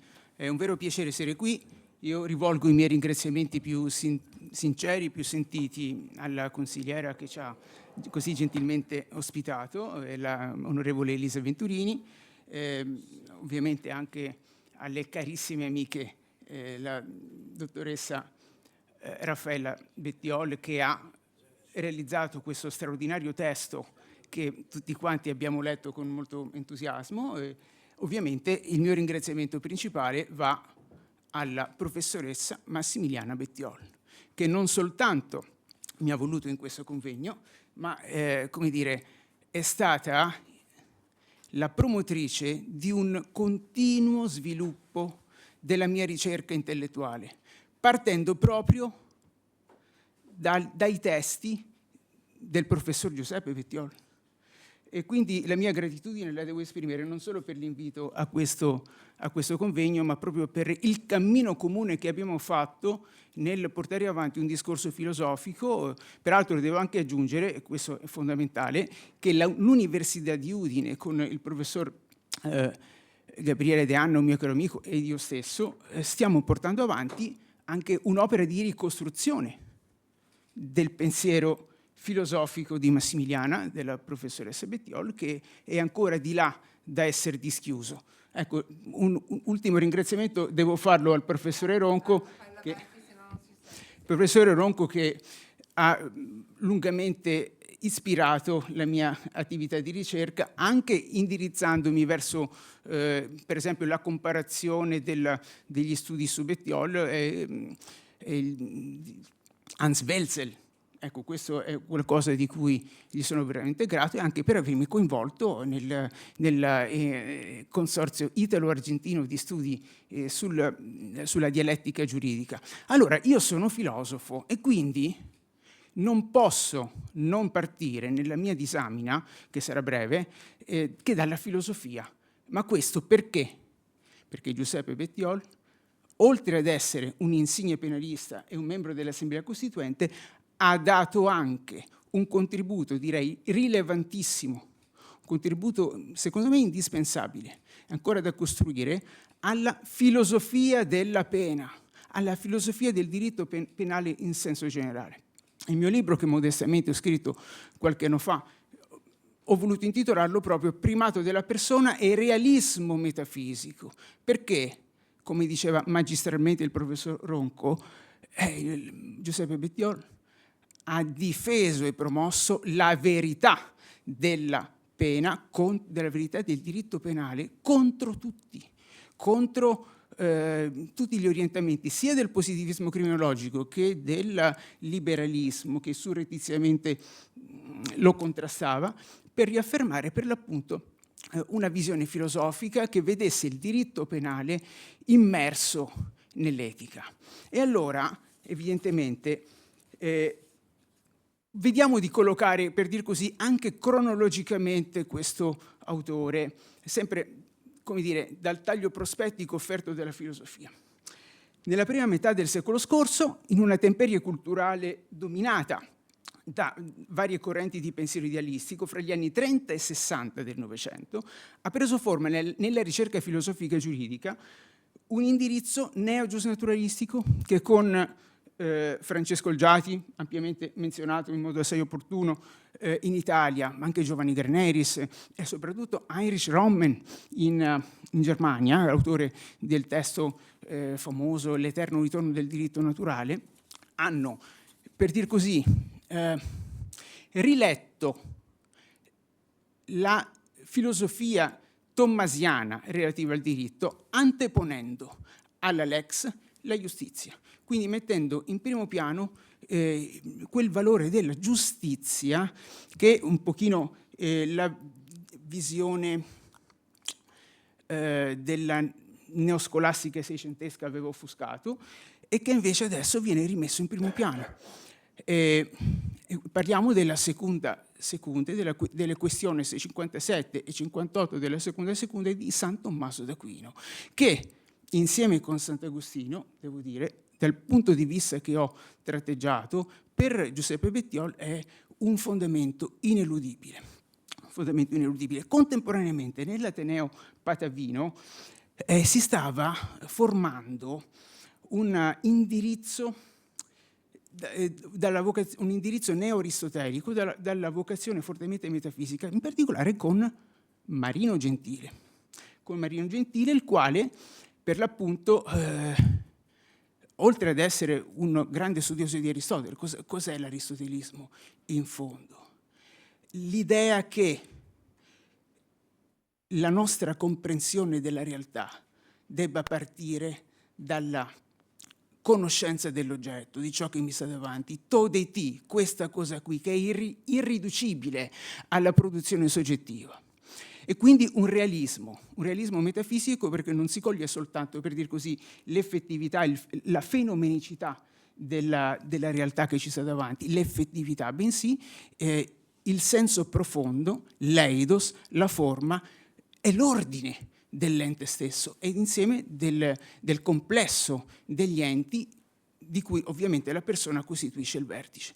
Questo il professore Bettiol lo ha, per dir così, colto dialetticamente, sia, per dir così, confrontandosi con il giusnaturalismo coevo, e parlo anche di quello tedesco, non soltanto di quello italiano, grazie ad Olgiati. Lui conosceva benissimo, come abbiamo visto, era parte attiva del dibattito culturale e scientifico tedesco. E dunque anche ovviamente la riflessione che è stata svolta dialetticamente con Marino Gentile ha influito su questa visione. E io vorrei a tal proposito leggere proprio come comincia l'opera giustamente menzionata, perché è un'opera filosofica, di filosofia della pena, il problema penale che ha avuto diverse edizioni. Allora, scrive Bettiol: se filosofare è prendere cognizione integrale delle questioni che formano oggetto di indagine, ricercare le loro cause remote, studiare le loro finalità, inquadrare le questioni stesse in una determinata concezione di vita, il diritto penale è, prima di tutto, filosofia. Perché tanto in una concezione spiritualistica, quanto in una materialistica, tanto sotto un profilo indeterministico quanto sotto uno deterministico, le soluzioni prospettate risentono di un dato atteggiamento mentale. Allora, come interpretava la filosofia Marino Gentile, se non come la problematizzazione dell'esperienza e dei dati che l'esperienza ci restituisce? Una problematizzazione che non diventa mai problematicismo, ma che è per l'appunto un domandare tutto ed un totalmente domandare, senza escludere alcunché dalla ricerca.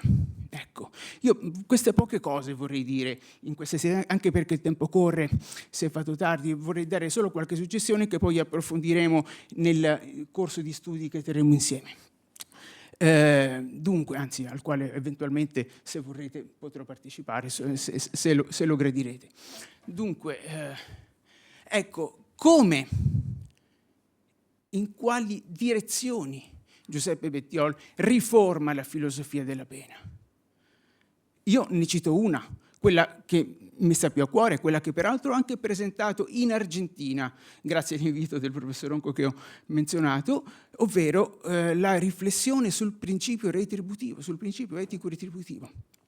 Se la verità della pena non può che essere la giustizia, se la giustizia è bonum facendum malum vitandum, unicuique sunt tribuere, nella versione che tutti conosciamo, dobbiamo interrogarci se sia conoscibile questo bonum. Quello non è da dare per scontata questo brocardo, non è da dare per scontata questa definizione. Il bonum, in una prospettiva non cognitivistica, in una prospettiva relativistica, è inconoscibile. E quindi, attenzione, secondo una visione retributiva che però non riconosca come base la conoscibilità di ciò che è bene, proprio per l'asserita distinzione fra ambito della ragione pratica ed ambito della ragione teoretica che Kant ha codificato ma che risale a Hume, a Hobbes, al pensiero seicentesco, ebbene, senza l'agnizione di ciò che è bene, il bene in una visione retributiva non può essere altro, come viene in Kant, che l'effetto del dover essere, L'effetto del Sollen è l'effetto di una pena parificata all'imperativo categorico. Capisco che sto facendo filosofia, ma quello che voglio dire è che il contributo che il professore Bettiol ha offerto alla tematizzazione della filosofia della pena consente di rielaborare e di ricostituire filosoficamente il principio retributivo che oggi vogliono sostituire con l'idea di pena riparativa su basi etico-metafisiche, mi dirò ancora meglio, su basi metafisico-realistiche, proprio perché il bene è conoscibile, il bene è nelle cose. Nella Quaestio 5 della prima parte della Summa Theologii di San Tommaso, lì troviamo chiaramente la definizione di bonum. Bonum et ens sunt idem. Il bene e l'ente sono la stessa cosa. Ovviamente il bene è il primum appetibile, il primo oggetto del desiderio, mentre invece l'ente è primo nell'ordine della conoscenza. Ma vi è una identità, quindi è l'essere stesso, in particolare quale dimensione dell'essere, quale porzione dell'essere, se non quella nella quale per l'appunto l'intelligenza, la ragione trova una sua concretizzazione in un sinolo ilemorfico, quella è la persona umana. E quindi la persona umana è per Bettiol il singolo individuo concreto. Qui potrei leggere tante citazioni, ma preferisco comunicare con voi. Sì, appunto, preferisco comunicare con voi in modo così diretto per chiudere il mio intervento e dare spazio a chi verrà dopo. E la persona, per l'appunto, è il singolo individuo empirico, non la persona in senso astratto, la dignità della persona come Kant l'aveva concepita, o addirittura poi come certi orientamenti empiristici e scettici antisostanzialisti l'hanno poi definito. No, la persona è intesa proprio come singolo individuo empirico, coglibile con l'esperienza, il singolo, l'individuo è la persona umana. Ed ecco, è la persona umana ed è la fonte della giuridicità. Perché nella persona si ritrova la struttura dell'ordine dell'essere nella sua massima compiutezza. Persona significa id quod est perfectissimum in tota natura scilicet subsistens in razionali creatura, dice San Tommaso, e Bettiol lo riprende. Potrei fare diverse citazioni proprio nelle quali si vede proprio come l'idea di essenza e di natura che San Tommaso ha elaborato siano ripresi con grande finezza intellettuale proprio dal Bettiol. Però questo, a Dio piacendo, lo rivedremo in altre occasioni e lascio assai volentieri la parola a chi verrà dopo di me. Grazie.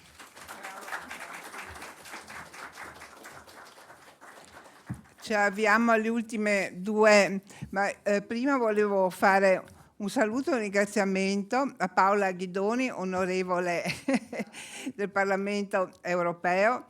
La ringraziamo di cuore la partecipazione. Casomai ci darà una parola alla fine del convegno. Allora, Gabriele Civello, avvocato specialista in diritto penale, cassazionista presso il Foro di Venezia, ricercatore a tempo determinato di diritto penale dal 23 presso l'Università di Cagliari, abilitato professore associato di diritto penale, autore di 3 monografie importanti, cultore del pensiero di Bettiol, Giuseppe Bettiol, dalla prolusione cagliaritana alla prolusione patavina. Collabora a molte riviste, tra cui la storica rivista italiana di diritto e procedura penale. Prego.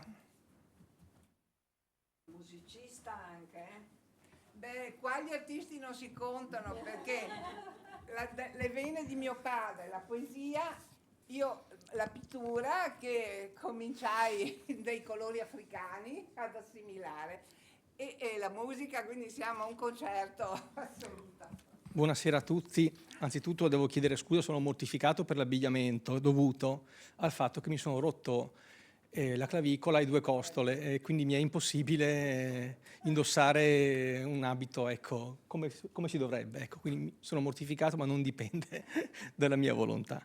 Io ringrazio davvero di cuore la FIDAPA, la professoressa Bettiol, il professor Bettiol, Rodolfo, la professoressa Raffaella Bettiol, il Consiglio regionale del Veneto. Per me è un grandissimo onore poter partecipare a questa riunione così prestigiosa e che mi onora. Io non ho avuto purtroppo il privilegio di conoscere personalmente il professor Bettiol, infatti, volendo fare una cronologia molto, molto banale, io sono nato 2 settimane prima che il professor Bettiol morisse.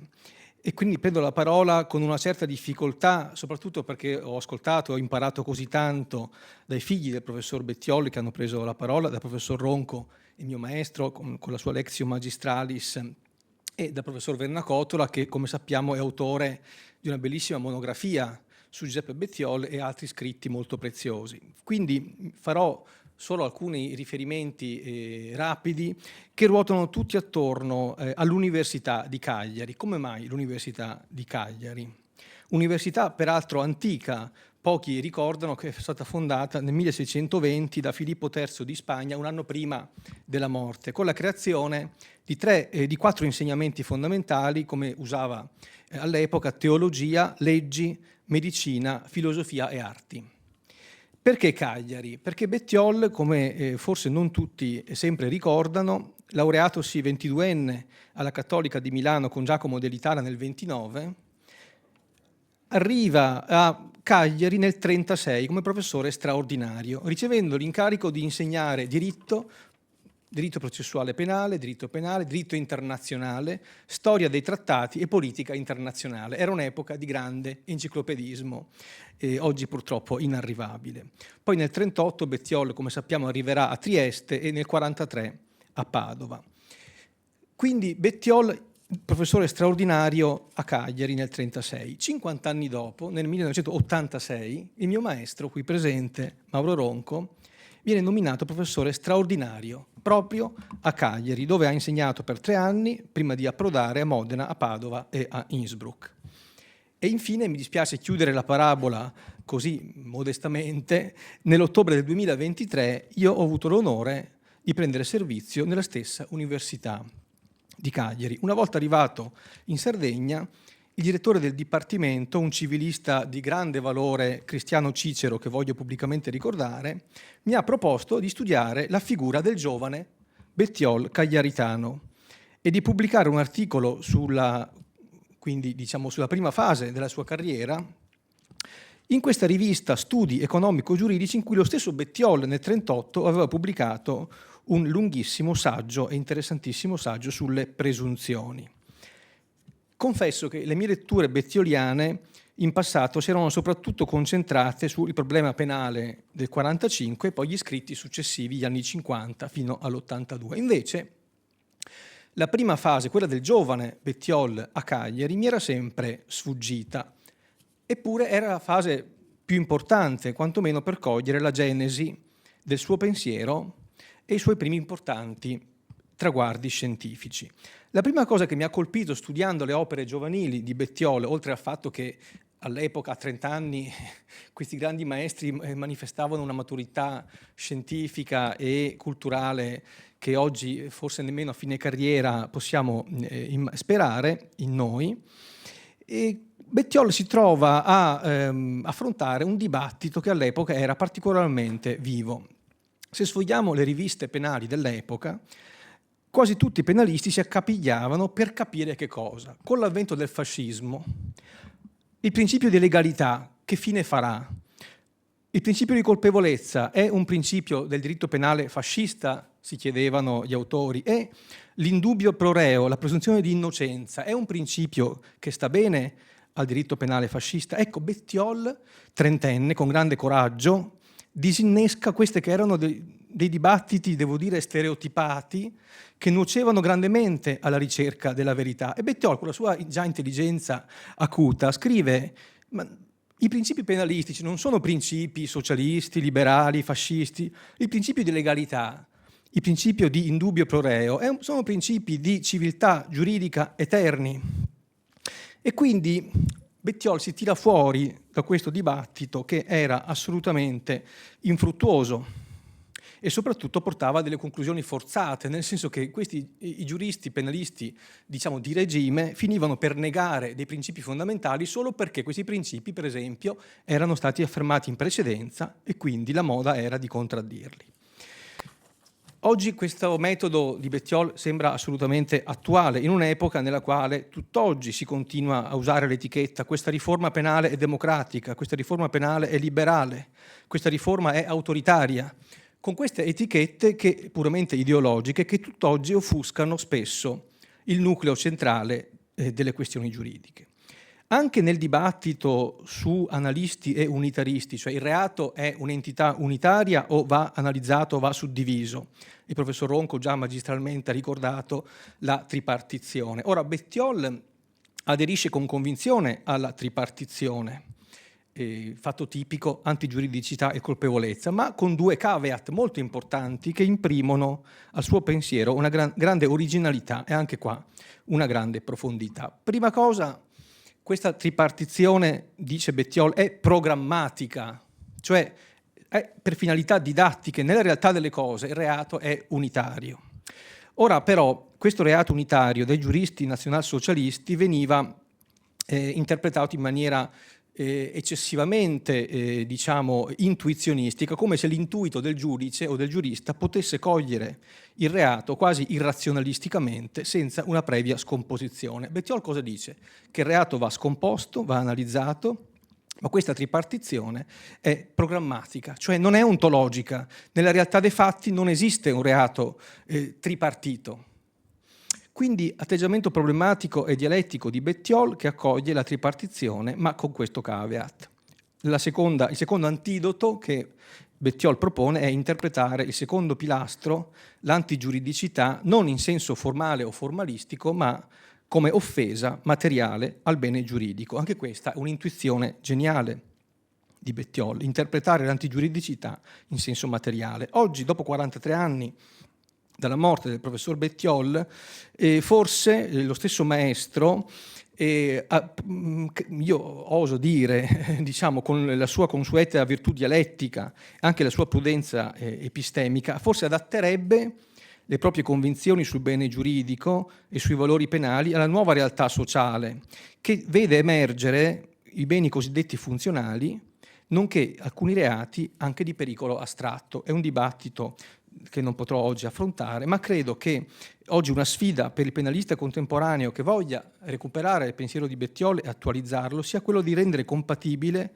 l'impostazione bettioliana con questi due filoni, beni funzionali e reati di pericolo astratto. Infine, e chiudo, un'altra cosa che mi ha colpito del giovane Bettiol e dei suoi scritti degli anni 30 è il suo prendere posizione rispetto alla disputa giurisprudenza dei concetti, giurisprudenza degli interessi.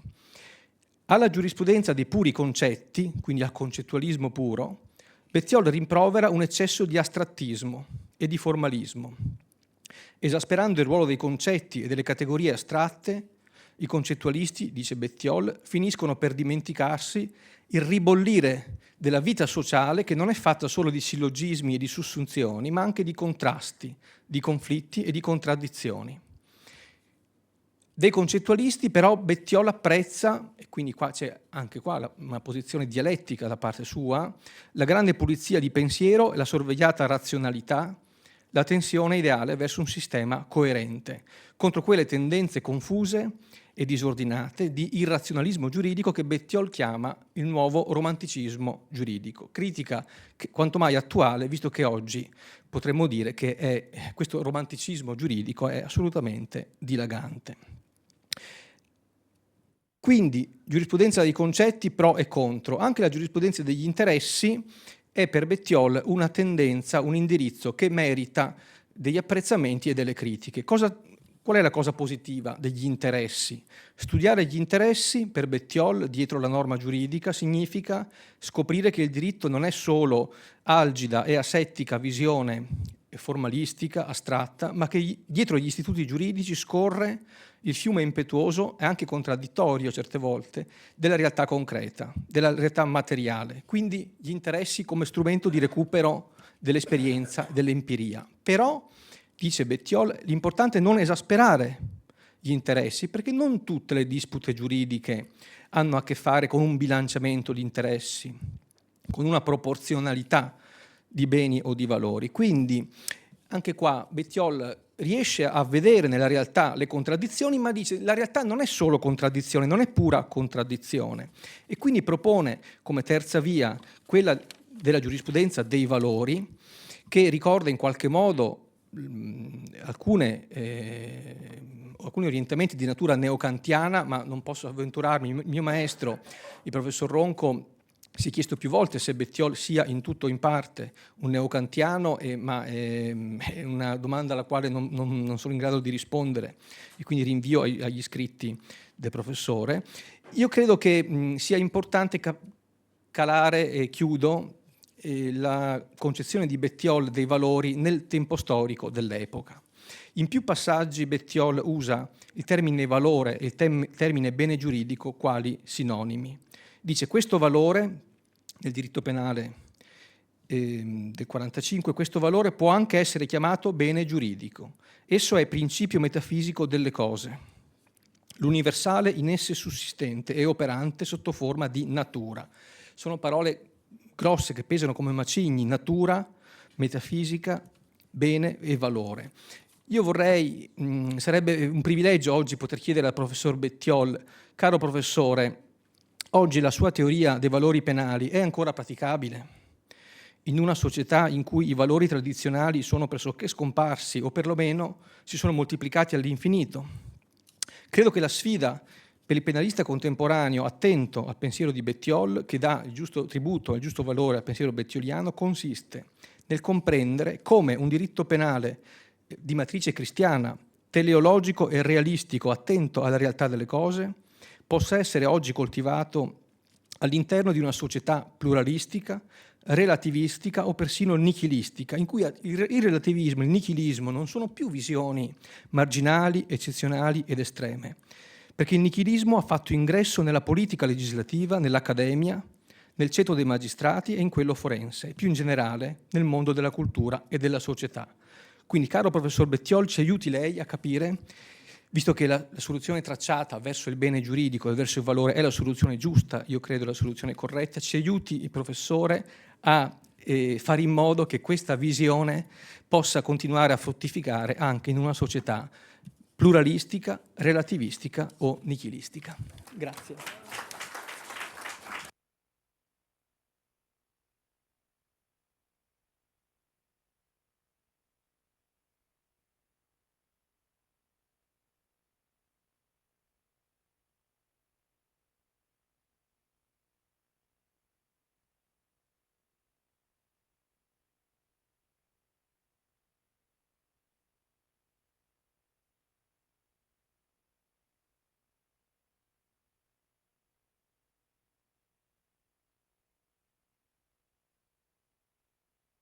Si sente adesso? Sì. Buon pomeriggio a tutti, grazie di cuore per questo graditissimo invito, grazie a Fidapa, grazie a Elisa Venturini del Consiglio regionale del Veneto, grazie alle autorità che sono qui presenti, anche ad alcuni amici che mi fa davvero piacere ricordare. E che cosa si può dire dopo la Lectio Magistralis del professor Mauro Ronco?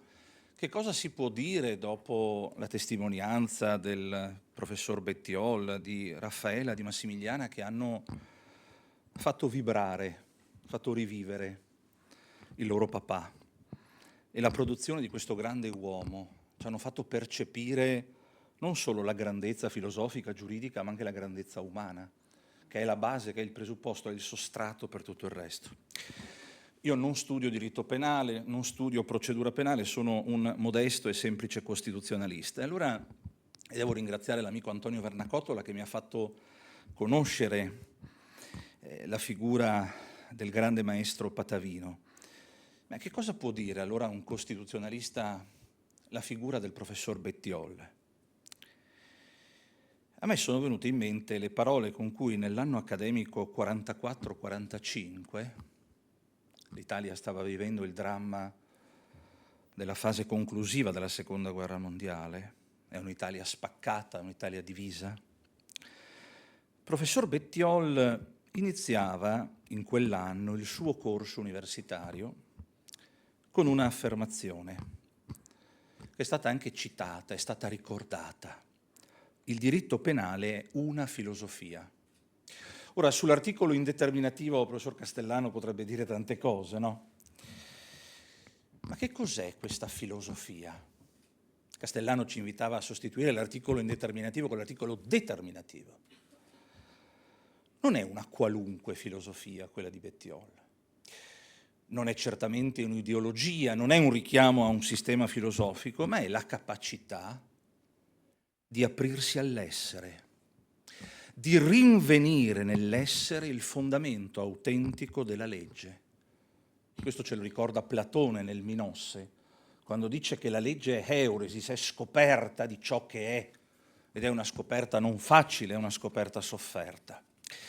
E allora, in questa prospettiva, il maestro Bettiol, rispetto al panorama filosofico giuridico del suo tempo, mostra anche per il costituzionalista una grande originalità, soprattutto nella parte introduttiva del suo noto manuale diritto penale, nella parte dedicata alle fonti. Bettiol non esclude che la legge sia la forma attraverso la quale la volontà dello Stato si manifesta in modo imperativo e sanzionatorio, però ritiene che la legge dello Stato sia solo la fonte formale del diritto penale. Lo Stato è organo di manifestazione della legge, ma non è causa della legge, come vuole il positivismo e la deriva volontaristica, che innerva anche gli ordinamenti giuridici attuali, nazionali e sovranazionali.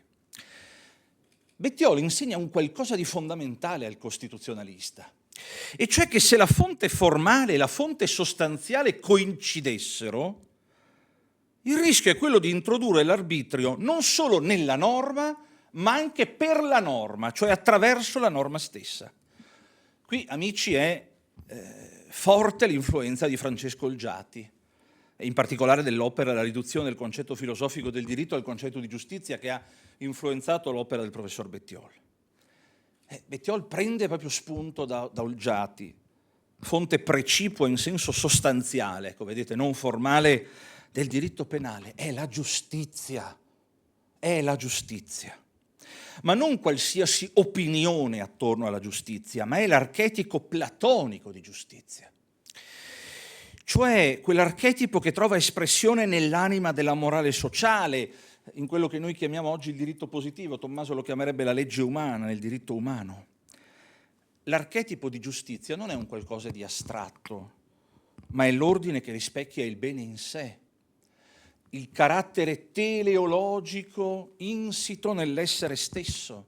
Il bene per Platone è causa stessa dell'essere. Ecco allora, realismo metafisico e realismo giuridico diventano la condizione di umanità della scienza penalistica. Questo è il grande insegnamento per un costituzionalista e quindi in generale anche della stessa scienza giuridica.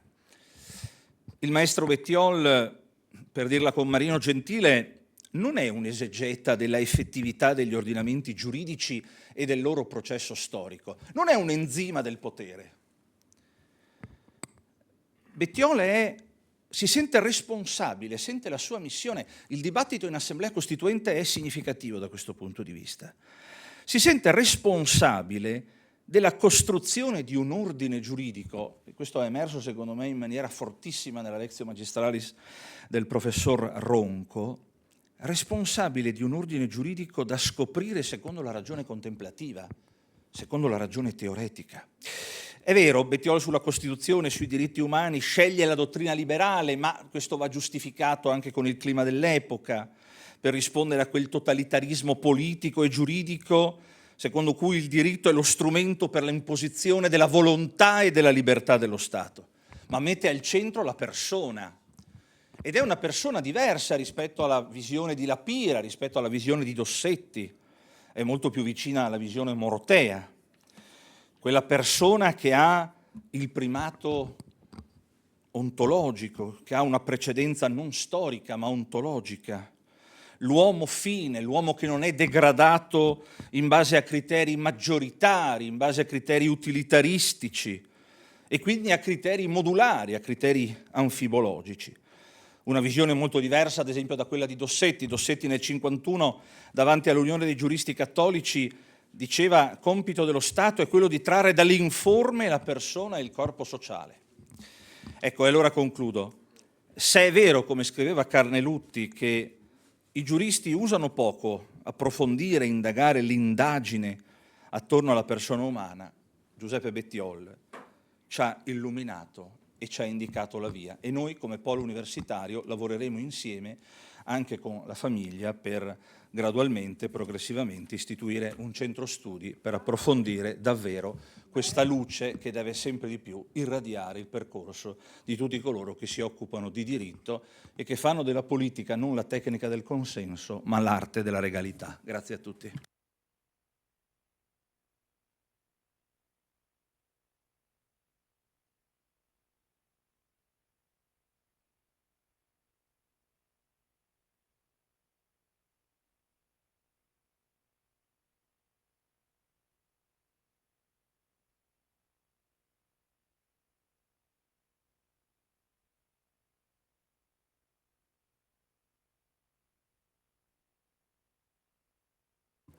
Io innanzitutto ringrazio per questo pomeriggio interessantissimo e ringrazio la mia associazione FIDAPA, ringrazio la presidente amica Massimiliana Bettiol e tutti quelli che sono intervenuti perché sono stati relatori di altissimo livello. Ringrazio soprattutto la consigliera Elisa Venturini che ha sempre questa attenzione nei confronti della nostra associazione e non solo. E quello che posso aggiungere rispetto a quello che è stato detto, che è sicuramente poca cosa, quello che posso dire è che voi sapete che i temi del diritto penale sono lasciati ai singoli stati, la legislazione non è a livello europeo, però sicuramente i temi trattati e i valori del pensiero del professor onorevole Giuseppe Bettiol possono essere validi, anzi a maggior ragione per il Parlamento europeo, proprio perché mettono la persona al centro di tutto e questo è valido a qualsiasi livello. Io non sono più nel Parlamento europeo, però quello che posso dire da già eurodeputata è che questi valori dovrebbero proprio ispirare qualsiasi Parlamento, a maggior ragione quello europeo, dove ricordo vengono fatte oltre il 75% delle leggi di uno Stato. Quindi l'augurio che faccio a tutti noi è che questo pensiero non solo non rimanga lettera morta, ma che invece continui a ispirare noi e le future generazioni. E quindi grazie ancora a tutti quanti e credo che adesso ci sia un momento e quindi buona continuazione a tutti e grazie. Ecco, io voglio ringraziare anche la mia spalla destra, l'avvocato Elisabetta De Blasi, e poi l'avvocato Brocca con cui è stata sempre in contatto in questo mese per la buona riuscita di questa giornata. Grazie ancora alla Regione Veneta.